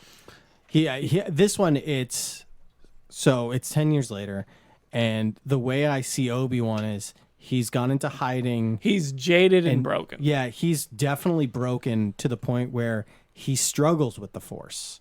He's gone 10 years without using it or needing it, that his attachment to the Force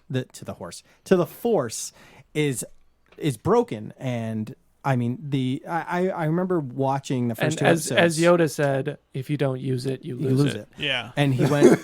No, I mean, it is a sense that I don't know. Yeah, that especially makes during sense. that fight scene in Episode 3 between Vader and Obi-Wan, where Vader easily overtakes Obi-Wan because Obi-Wan's gone 10 years without even wielding his lightsaber, without really ever the third using. episode. Oh, yeah, I the thought third you said the episode movie. three. No, Yeah, no, that's third what I was episode, thinking. third episode between Vader and Obi-Wan, where Obi-Wan just gets his ass handed to him the whole fight. And like, yeah, that makes sense because Obi-Wan is so rusty, he has no idea. But you also get the difference between the lightsaber duel in Revenge of the Sith versus Episode 3 of this, and then into Episode 4, A New Hope. Like, you see the progression of, they're not very good anymore. Like, you know, Who? Vader and Obi-Wan. Like, Yeah, they're explaining. Well, the Vader gap clearly why- has not had to fight anyone. Right. Anakin and Obi-Wan Or, at the truly end in the Sith, like that movie, they're like tuned up. Yeah. they're amazing. They're fighting weight. Right. And then in They're episode putting in their road work. in A New Hope, it's like it's two old guys who just like have never fought in a while, and I know a lot of fans have been like, why? Like, this makes no sense. And this episode, or Episode 3 of this show, kind of gives that like middle ground of, oh yeah, they're both very rusty at sword fighting. They've never had to really do it. And if you don't Plus, like, at if this you don't point, train, it's never gonna Vader happen. is half machine. More so- machine than men. So. Yes, he's more machine than. I feel like the whole like their old guides out of practice is, you could see it that way. I don't think that's necessarily the intention. I think they're just more limited to the CG. Oh, like well, I yeah. don't think the Well, I mean, Right. you're limited to the guy in the suit and Alec Guinness and how. But by the way, I guess so. What is that's supposed to happen 12 years from now? Yes. He's supposed to look like Obi-Wan in 12. Yeah. Or Alec Guinness in you know, 12 I years. did see a little bit of it in him as those like shots of him looking out at Luke playing. I'm like, I can kind of see it. You know, he's got the gray going on a little bit. What I don't understand out of this show that news has come out is that Hayden Christensen said he went back and rewatched the Clone Wars TV show to get into character, which is amazing that like that show did more for Anakin as a character than 3 movies. Also, it's funny. There's no reference I- at all yeah, in that. I don't flashback, which would be understand- super. Which, to be fair, would be like weird to have. Yeah. But like, I feel like they're still pulling off of it though. Oh yeah. I don't understand why he had to do the research. I mean, maybe in episodes 4, 5, and 6 there might be a reason why, but like I haven't seen a reason why he I know needed to do any research. the Christensen science is not exactly panned out here. And I was excited. When I went, like, which once again, curse you, J.J. Abrams, for making me excited for the prequels. Because you did this to me. Yeah. But like when they announced that Hayden Christensen was going to be in the show, I was like, oh, that's awesome. And then like part of me in the back of my brain was like, no, that's bad news. I was like, no, it could be worse. I mean, I believe my initial reaction was, why? Yeah, but He's in a suit. you know what? I almost I respect him for going back and watching Clone Wars because Yeah, I do too. there's truthfully a lot of character progression throughout the whole thing, particularly towards the end when he has, gets he starts to realize that his future is in the bad. Yeah. And, Well, all right. As someone who is currently going through Yeah. the Clone Wars, I didn't spoil. I'm spoil glad to anything for hear you. there's some kind of character progression. Yeah, Sam, It's a lot. You're in the first 2 seasons, which honestly is tough to get through because the time jumps are awful. Have you done the training where in the on Camino, like it follows the stormtrooper squad? No, he I hasn't hit that. That's the No, next season, I right? actually jumped around because I found a list of like Oh, them you in did? chronological, okay. and I kind of just abandoned that because it was like, this Yeah. is too much work. Oh, I'll yeah. just- It's so much work. Yeah, it's like not in chronological order, right? Yeah. There's That's so literally an dumb. episode where a guy dies, and then like half a season later, Yeah, he he's shows back alive up. in Yeah, that no, episode. it's Well, then there's that squad one where it's just like they're like setting up all these like all these like Clone Squad, and Yeah. here's Echo and Fiverr and Heavy, and then we go to the second episode where they like all die, and there's like 2 of them left, and I was just like, so what was the point of all that? Yeah. Also, no. why did you make the other episode second? Well, those are like, that is one of the important episodes, like them introducing those character squad, whatever. I forget what squad it was, but that's an important all but episode. 2 for of that. them die. Well, the 2 that are left play a very important Yeah. role later on. Yeah. All right. So once you get into the Darth Maul stuff, that's when it all goes chronological, and that's when this show is like, it goes from, even though there's time jumps, it's like you're like, oh, this is entertaining. Once they get into Maul, you're like, oh my god, this show. Also, all I right. will say this: like, I for one never realized how much George Lucas liked Flash Gordon shorts. Oh my goodness! All right, let's get back to Obi-Wan Yes, here. Obi-Wan. So my takeaway from this show is, I don't necessarily care what happens. Yeah. Don't care. I already know. You know what's end of, gonna happen. I already know end of the road, like CGI. I'm like, whatever. Who cares? And I don't care about the B-level characters. What I do care is, what are you going to bring to me that I didn't know before about the rest of the universe? One thing that really stood out to me was the other Jedi who's still alive. Yes, Bane- even though it's never referenced in any kind of movie or anything. Not a like that. movie. Bainlan? Oh yeah. Bainlan. Jedi. Oh, not the He is Inquisitors. Yeah. he is the Jedi in, again, it's a Clone Wars reference. So not a lot of people would know. He and Obi-Wan were tasked to bring in Cad Bane. So you're telling me that this Jedi is still alive, and the last time he fought somebody was Cad Bane. Oh, and you think- Cad Bane is still You think? he's alive. So they may actually introduce this other Jedi as like an existing Jedi who's still out there. Obviously, he's just 10, 20, whatever years older. Yeah. And they might actually bring him into the other universe that is more exciting than this show. You think Cad Bane comes back? I don't want to say that. Oh, God, yeah. That takes place after Jedi though. No, I know, but you think he's showing up? Oh, in the After show. Boba Fett? Not No, in this no, show. No, in no, this I don't show, think. no. I think they may introduce the Jedi Oh, okay. Bainlan in this show, maybe. But I don't necessarily kind of don't want it to. Like, let's just finish up the Anakin and Obi-Wan thing. Let's finish this up. If this ever gets a season 2, just It's not. It's not. I know, but if this ever gets a season 2, just do Darth Maul. Just please. Darth Maul is such an interesting character. But you already got Vader though, so it's like Yeah, I know, Yeah, but like, two characters. yeah, but you don't need Vader anymore. I agree, Sean. It would have been better if it was just Darth Maul and Vader. Yeah. We'll see. I don't know. I was checked out. I It took me strength to push that play on that third No, one. I still can't believe they brought him into Solo at the end. I still Yeah, can't I know. believe that. Whose I love overall it. idea was that? I want to talk to the person who's like, let's introduce him at the end. And I want to talk to be like, all right, where did you see this going? Yeah, but like that's amazing. This movie was filmed. This movie was made 3 times. You tell me where this is going. That guy Please. got cut in half. He's dead. He's not though. He's not. He's Too bad he's dead. He hasn't shown up in any of the real movies. Actually, he's alive. He's alive in Clone Wars, right? And doesn't Obi-Wan fight him again in Clone Wars? Yes. Yeah. That's, He also fights the his Emperor. brother too, right? Yeah, which is oh god, what's his brother? Oh my god, Darth Skewer. No. Oh my god, it's like sh- such a spoilers. stupid name. Sorry, spoiler. By the way, Darth Icky. no. It's He's no not Darth. Darth. There's no It's not Darth. Darth. He's It's one. He wrong. gets like resurrected by the sisters or something like Yeah. that. With spoiler again for a bunch of Well, stuff. 'cause during this Clone it's Wars- weird that the Clone Wars are actually more exciting to watch than Oh, a yeah. lot of the movies. Yeah, Wait, like, are we talking like the sisters from Dune, or Yeah, the Bene Gesserit. Actually, The witches. they They're witches. probably take a lot of, yeah. you know, So the Dathomir from wait, you're Dathomir. telling me Star Filoni, Wars takes what? inspiration from Dune? Filoni probably took some inspiration for Dune for that. Yeah. Dude, I don't know. I don't know. We're just talking about Savaggio spice a Press. lot. Savaggio Press Savage. Okay. is the brother. Christ. All right. Anyway, Clancy Brown does the voice. look, If 3 you don't episodes know who that is, left. that's Mr. Krabs. 3 episodes left. I don't see how. none of No, us that's finish not that. Mr. Krabs. That's the guy. That's the screw in Shawshank, bro. That's Mr. Krabs. Jeez. All right. anyways, We're all gonna finish yeah. this. There's no Oh question. yeah, there's 3 episodes left. It's not bad. Whatever. Even with that mole guy played by what's his face from Scrubs. That was just, Turk or no, JD. Florence Pugh's really gross boyfriend. Zach Braff. There you go. all right. Anyways, so yeah, we'll finish it.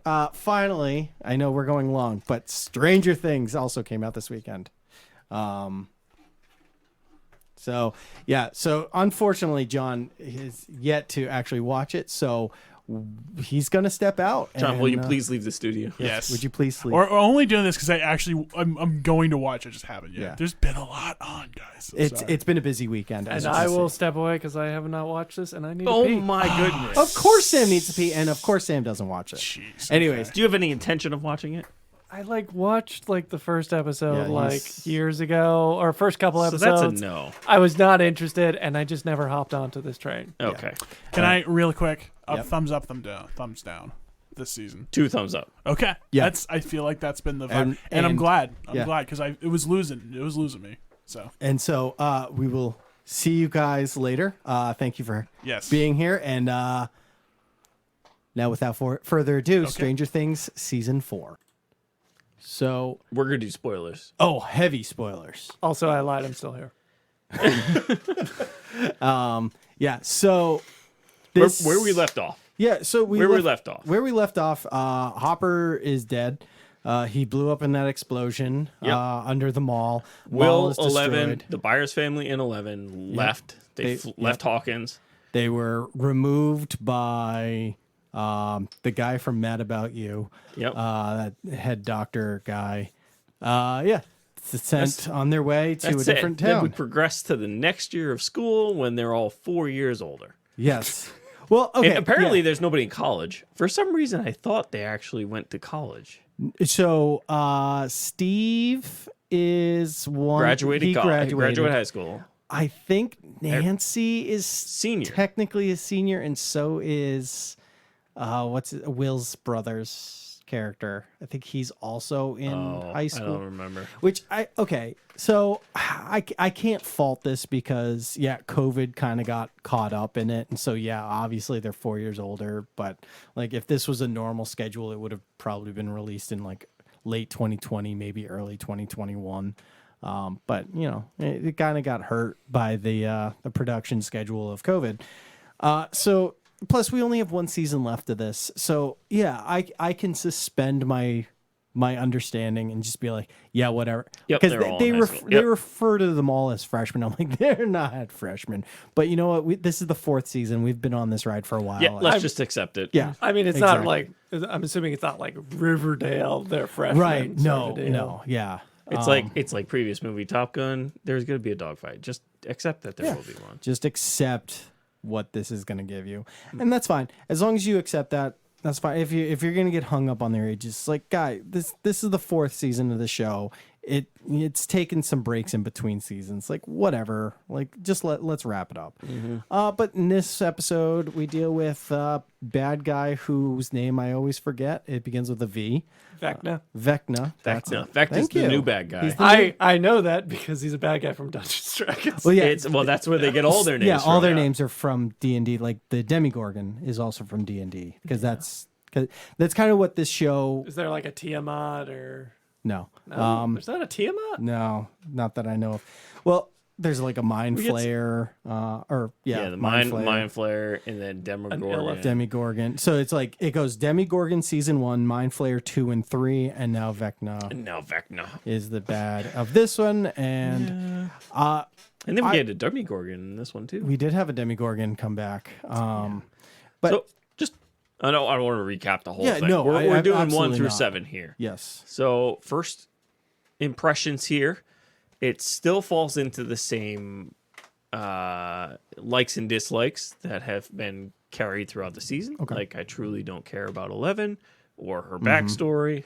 I Truly don't care. once again, I feel like her backstory is the weakest of this. So Very much so. This season is split into multiple parts. You have what's going on in the town. in Hawkins. Yeah. You also have Eleven's story of what she's going through to try getting her powers back. Because if you remember at the end of last season, she no longer has her powers. Yep. So she's trying to discover that. And then you have the Byers Will, family. Yeah, the Byers family with I always forget the kid's name. Will. No.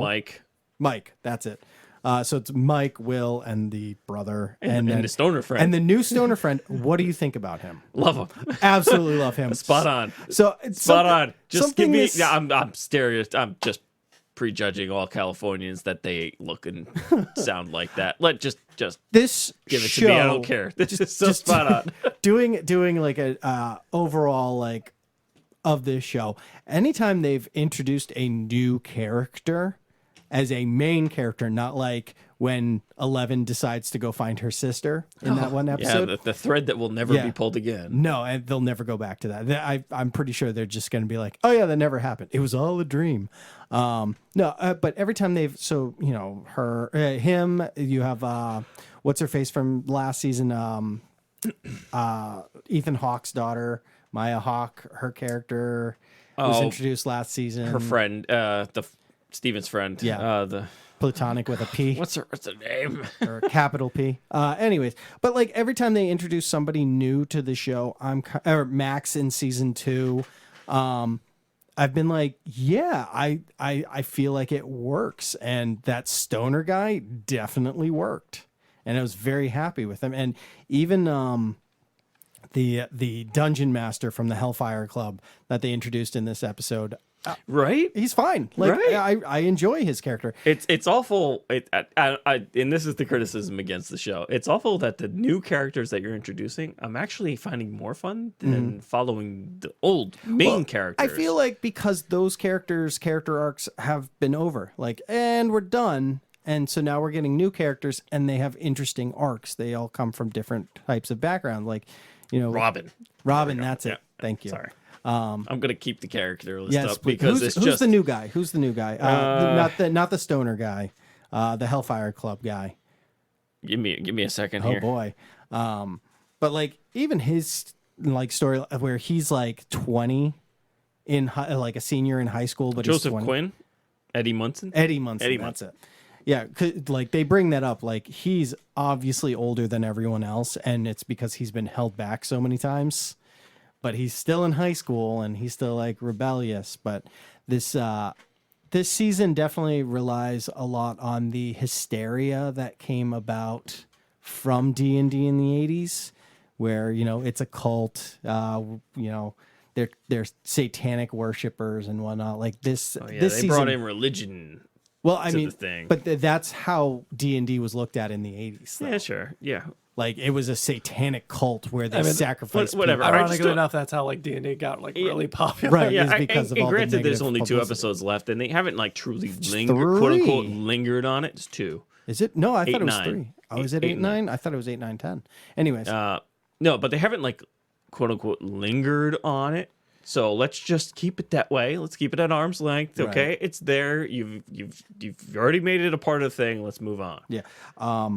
The one thing I will take away from this season that I kind of hate is how, and you brought up Riverdale because it's the same thing, where you have this jock, super popular jock, who all of a sudden is like, no, we got to take things into our own hands, and we got to become our own mob, and we got to police the police now. And like everybody's like, yeah, let's follow the jock who probably is doing very poorly in school, but he's really good at football. Yeah, didn't we just catch him doing a lot of drugs and drinking? Yeah. Abandoned In shop. an abandoned shop, so they were trespassing and drinking illegally. You guys don't do that?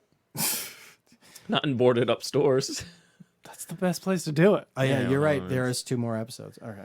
Yeah, it's He's a good villain because you absolutely hate him because you've seen him before and you're like, shut the fuck up, guy. Yeah, is he a villain? Well, He's a he villain. was a He is a villain for the villain. first, and then he saw something happen. He's like, okay, well, But now now he's a villain. now again. he's yeah, that's right. Now he's a bigger villain. Because, Whatever. He leads the whatever. charge against the Hellfire Club. Look, there's certain characters you like every season you're gonna hang your hat on, like you're gonna see, and then you're gonna follow, and unfortunately they made I want to say the main three, so Mike, Will, and 11, I truly don't care what No, happens. And in absolutely truth, you don't even see Mike, Will, and Jonathan for what, 2, 3, For a maybe few 3 episodes. full episodes. Their storyline is weak. Very weak. And honestly, if it wasn't for the stoner friend, I would have probably been like, this is the dumbest story of them all. But because of him, he brings a lot of life into the story. Yeah, he does. And I like it. And that's why 11's story until the end is definitely the weakest. Where it's just like, yeah, we get it. Like, yeah, she's getting glimpses of her past. We understand. Like, who cares? Let's just get this over with. All the stuff that happens in Hawkins obviously is great. I once again have to reiterate the fact that Steve went from a character that you absolutely hate in season 1 to like the hero. I don't want this guy ever to die. When he was being attacked by those like winged creatures in the Upside Down, I was like, oh no, Steve. Someone's got to save him. See, Steve, I think Steve finally hit he's been to the Upside Down before, right? No, he's underneath the ground in the tunnels, right? So Yes. he wasn't Yeah. technically there. Right. So Steve's finally in the Upside Down. Yeah. He's finally there. Like, I'm liking it. Let's go to work here. Upside Down is really creepy, and we'll get into it later, but we finally get a reasoning behind the Upside Down. Yeah, exactly. And the culprit who created it. Yeah. Who created the Upside Down and when? So this season, it starts with... Seems like who? Okay. I'm curious now. Who did it? Are you really? Old Man come on, Jenkins, bet. Sam. Old Man Jenkins. And my guess is we now have a culprit of who sent the Demigorgon over and who sent the Mind Flayer over. Yep. And Well, they come to the conclusion that... what's the character's name, Sam? Vecna. I'm like, Vlacus? No, that was my character from our one shot. I knew it begins with a V. Anyways, Vecna, spoiler. he's able to come out of their realm into this one. So they say he's like, puts a curse on people. So he's very a super Freddy powerful, Cougar. Very Freddy Cougar. Which is weird that Robert Englund shows up in the show. Ooh, yeah. Love that, though. Kind of a perfect fit. Oh, it was great. But he's like, they describe him as like a dark wizard or whatever who places spells on people. And in a show that is like deals with the Upside Down and like people dying a lot, this is some of the most graphic deaths, I think, in the show. Granted, it's very CGI, but it is so graphic. It was a horror. So the first 2 or 3 episodes, it's a horror. Oh movie. my god! Like It the was first a time horror the girl movie. the girl dies in the first episode, and so Sam, just to let you because you don't watch the show, but let me describe her death. So she's being tormented by visions and whatnot. So she's trying to get like, was it Special K? She's trying to get Special K to stop the visions. To stop it. Or give her alternate ones. So she's waiting in the trailer for it, and then all of a sudden she's transported into essentially the Upside Down, meets the bad guy. I always want to say Venkman, but that's Ghostbusters. So meets him, and Vecna. I know.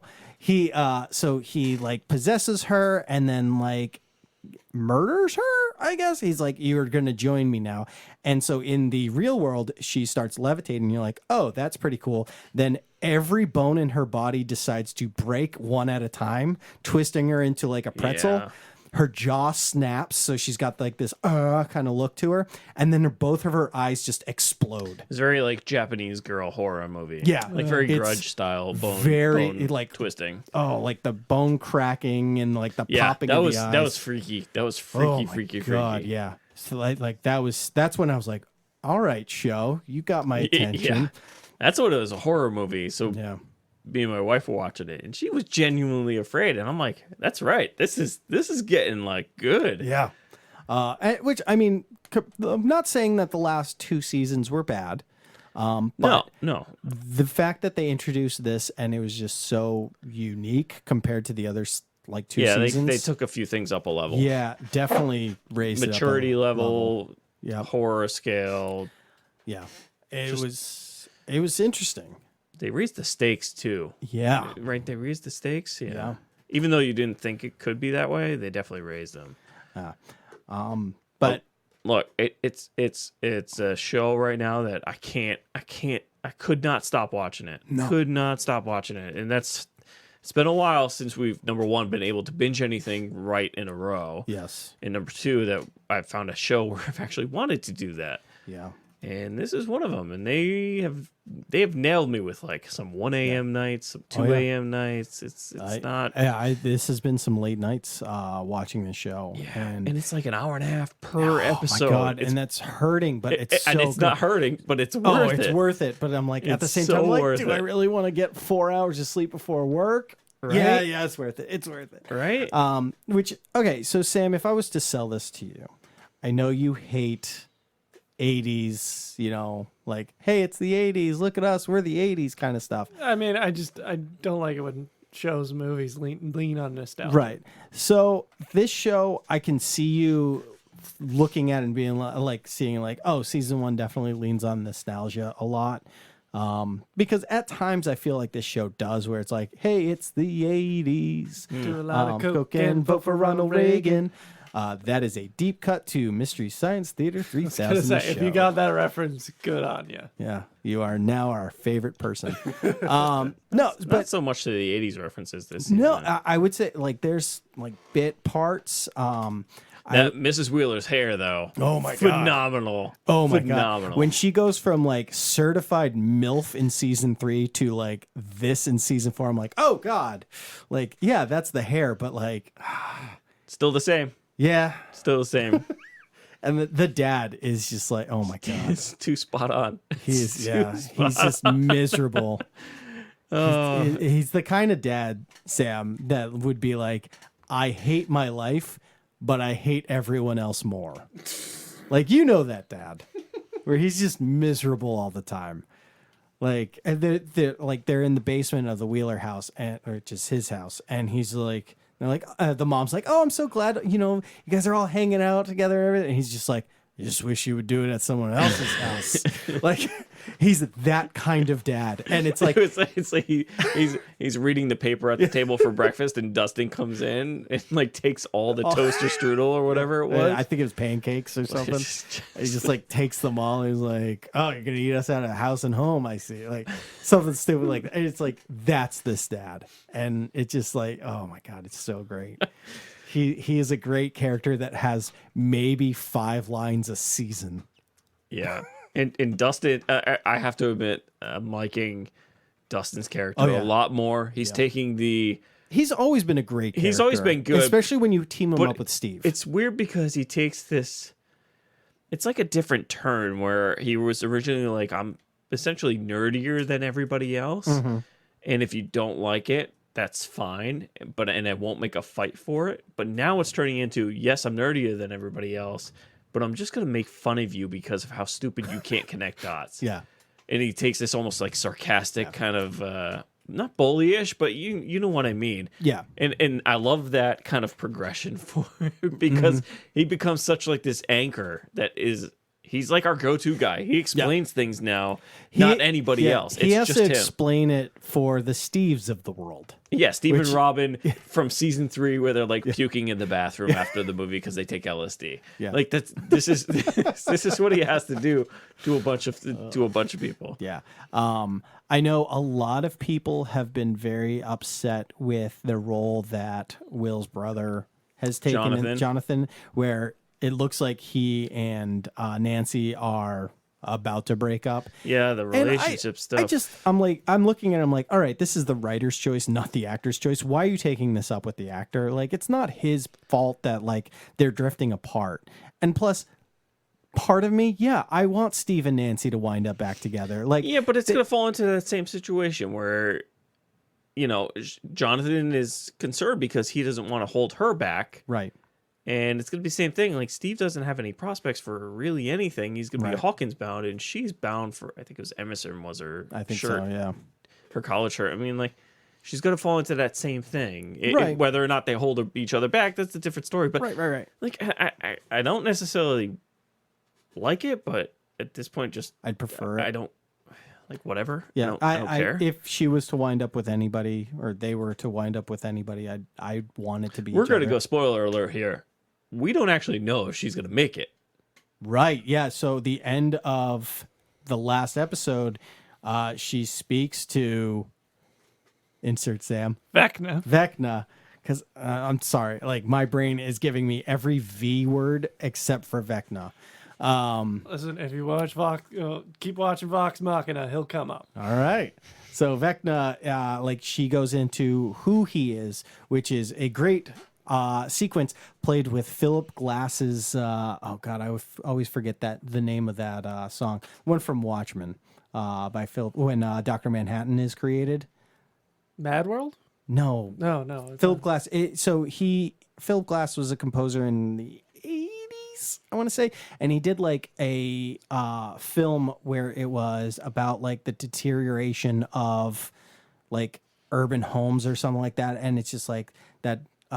If you watch the Watchmen, your favorite director's version of it, when Dr. Manhattan is created, it's that music that's being played. Yep, I know what you're talking Yeah, about. Yep, so yep. that music plays over the sequence where Vecna explains who he is, why he is, and all that stuff. And that's at the end of episode 7. It was edited really well. It was, because I feel like you could have got absolutely lost in the stories they're telling, Yep. but they told kind of 3 separate storylines. The past, Nancy, and 11 were all kind of learning the same thing at the same time.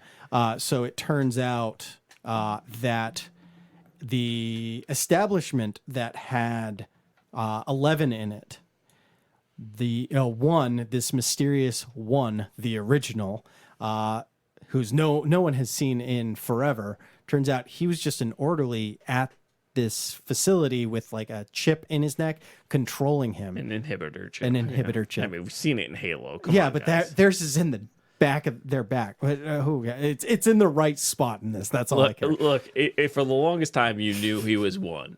You had a feeling there was you knew something he was up with one. him. He was very creepy and like serial killer-ish. Yeah, but like you couldn't put your finger on it, and then once it's revealed he's one, you're like, oh, he's one, and then it's like, oh no. Remember that story about that family with the demon and stuff? No, that was me. I was the son. I was killing everyone. Yeah, I was giving them visions. That's why I attacked in the 50s, went on hiatus for a while, and then came back in the 80s. It's a nice little drop in that. Yeah, which the dad in the, I guess you would say present, in 1986. So in the 50s version, it's a dad, his daughter, his son, and his wife. And he's like tormented by a demon. And then he escapes. Like he doesn't end up dying from the demon. Turns out his son was the demon the whole time. He was able to possess and show people their true selves and whatnot, and ended up just murdering the whole family minus the dad.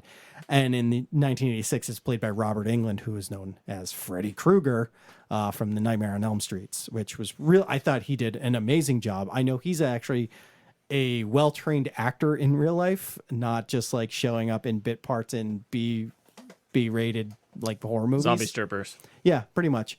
He's actually like a really good actor, and he shows his chops in this, I would say. He does a great job. I think so. I think he does pretty good. Look, nice little bomb shell drop there. Like kind of perfect timing because he figured it out. It all just kind of dropped in the one episode, which is perfect because it's just now we know what the second and the final two episodes should be. It should be tidying up everything at this point. So before they discover who Vecna is, Sam, somebody who hasn't seen it, so they come to the conclusion, all the kids in Hawkins, they're like, well, the Demigorgon was like the foot soldier, the mind flayer, he's the big bad. Where does Vecna fall into this? Oh, he is like the 5-star general, and he's giving the mind flayer ways to get in. So every murder site, there's a crack between the two.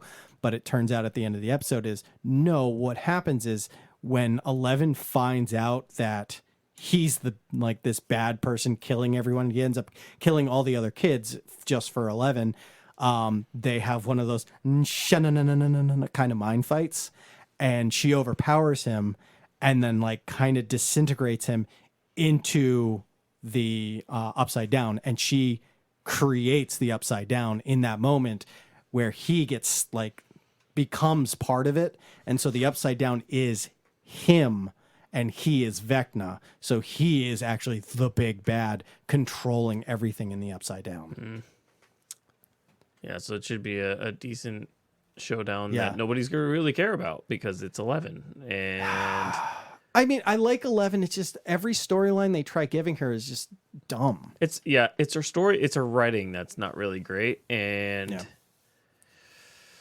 I don't want to say the fact that she has like the same powers, but it's not really like great powers. You know, It's she mind stands there and powers. sticks her hand out. She gets a bloody nose, and Sha-na-na-na-na-na. then something happens. You know, whatever. But it's more exciting to watch Lucas, Dustin, Max, you know, Eddie. It was Robin. nice for the crew that's in Hawkins try to solve the case and get to the point where they are without 11's help.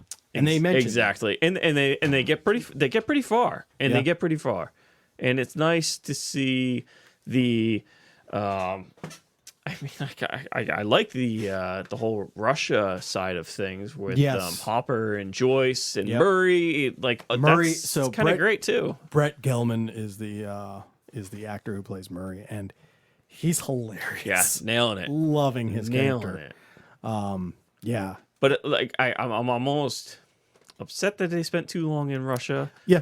Because they're It was still drawn not back out. yet. They're still not back No. yet, and that's of Very course, drawn out. Of in course, Russia. they have to have everybody together in the end, and it's Yeah. just okay. But the way that this one, and granted, it's only the quote unquote first half, but it's not. But where you leave off in this season, I don't know if Nancy's going to survive. What's going to happen? I don't with know. her.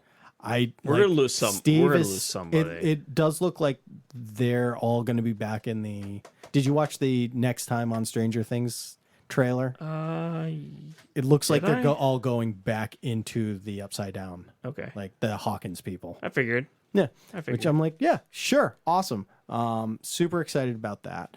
It's just who comes back. Because somebody has to. I can imagine like 11 sacrificing herself to close the gaps between the two. But there's one more season. no, there isn't. Yes, there is season 5. I thought there was. Nope, one more season after this. Really? Yes. I know this definitely feels like it's like wrapping everything up. Right. I So I'm almost wanna like, just, how are they tie doing? it up? Let's get it done. Because like you literally are like, here's the guy who is the Upside Down. Like this is the big bad guy. Like he is worse than the Mind Flayer. Like How do you top it? how do you top that? How do you top it? I don't know unless I don't know. I really, Mechavecna? Yeah, and plus like with Mechavecna. Nancy going to college, like Nancy's one of the best characters in this whole thing right yeah, now. and I love how they bring back Barb again. Yeah, nice little. Well, yeah. Like, Reference remember to when you that, let yeah. your friend die while you were having sex with Steve? Yeah, remember that? Yeah. Because I remember that. Is that in one of the first episodes? yeah, Yeah, Because it I was. was like, wait, is that the dumpy Yeah. girl who gets like murdered in the Upside Down? Yeah, Yeah, in the pool. in the pool. Yeah, I remember that. That And was, then- that was right before I stopped. You see her corpse for a second time in this season. You see it in the first one. 11 sees it briefly and is like, "Oh, run away! There's a slug in her mouth." And this one, it's just like, "Oh my god!" Look. The season. We'll wrap this up here. Yeah, The season is so far is spectacular. I can't stress this enough. Like I would it's put this as very close to being my second favorite, and I say very close because it's so close to number 1. yeah. It's just so good. The horror concept in the first 3 episodes Yep. is spot on, and it's so fitting for this show. And it's so fitting for the show. It just falls into the same tropes. It's the same issues and tropes that they had last time. It's nobody really truly likes 11's story anymore. Yep. It's not any fault of their own. It's just her story arc is just not fun. And it's always like a rehash of what we already know. It's like, oh, Papa's back. Oh, Yeah. cool. You know, he was such a great character before. Yeah, and the fact that we have Jonathan, Will, and Mike all together and they're not really doing anything. The only thing They're that we trying to keep get their alluding to way. is Will declaring something to Mike. My guess is he's gay and he likes Mike. That's my guess. That's a lot of people's theories is that But if that they Will even- is gay. But and- if it's just that, Yeah. those 3 are epically useless this season. I agree. And The only reason why they're around is for the stoner friend. Yeah, right. And that's sad because he's such an amazing That's character. it. I mean, I don't think they'll get rid of him, but you know, No, they wouldn't. Like it falls into kind of the same issues where you're holding your hat on, 4 of the 7 main characters, and then the rest you truly just don't care It's about. very sad that 3 of the main characters from season 1, like the most important characters, Will, Mike, and Jonathan, like they're just useless at this point. Mm-hmm. Whereas season 1 and even into season 2, they're so important. And it just pisses me off that like this whole time. So there's obviously something going on with Mike and like his feelings towards 11, because she brings it up like, why don't you say I love you anymore? And she brings up like every letter it says from Mike, from Mike, from Mike. She's not saying love Mike anymore. So like who there's cares? something Like, but exactly like, so if that's actually happening, like there's an interesting story that could be there, but we're not going to get into it. They won't get into it. It's just one of those threads that they're like, should we pull it? Nah, it's fine. And it's like, I'm not convinced of, like, when they first became boyfriend and girlfriend, I guess you would say in season 1, like there was kind of like that, oh, like that warms my heart. Now it's just like, oh my God, just break up already. Yeah, just get it over with. Just like leave each other. You're not meant for each other. Yeah. So I mean, look, season's great so far. Can't wait for the second one. Comes out in 2 months in one full month. Yeah, July. So July 1st, I think, is when it comes back out. Oh man, it's going to be a wait, but Yep. the way that Should be worth season it. end, I'm glad it's less than like a year. Let's go with that. Yeah, good point. If this was like I had to wait for season 5 to wrap this up, I'd be like, oh man. Yeah. Which is, I mean, we mentioned this last podcast we had that so much time passed between seasons 3 and now season 4 that I was like not really hyped about this. So back on the train. Yeah. Totally back on the hype 100% train. on. 100% on. This was a phenomenal season. Yeah. All right.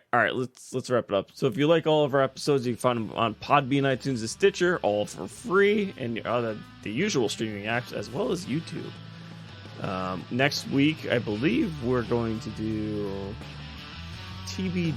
We might actually do another classic. Which means another Lord of the Rings. Two towers. Yeah. So we'll see. Yeah. That does it for us for this week. Until next time. Bye. Adios.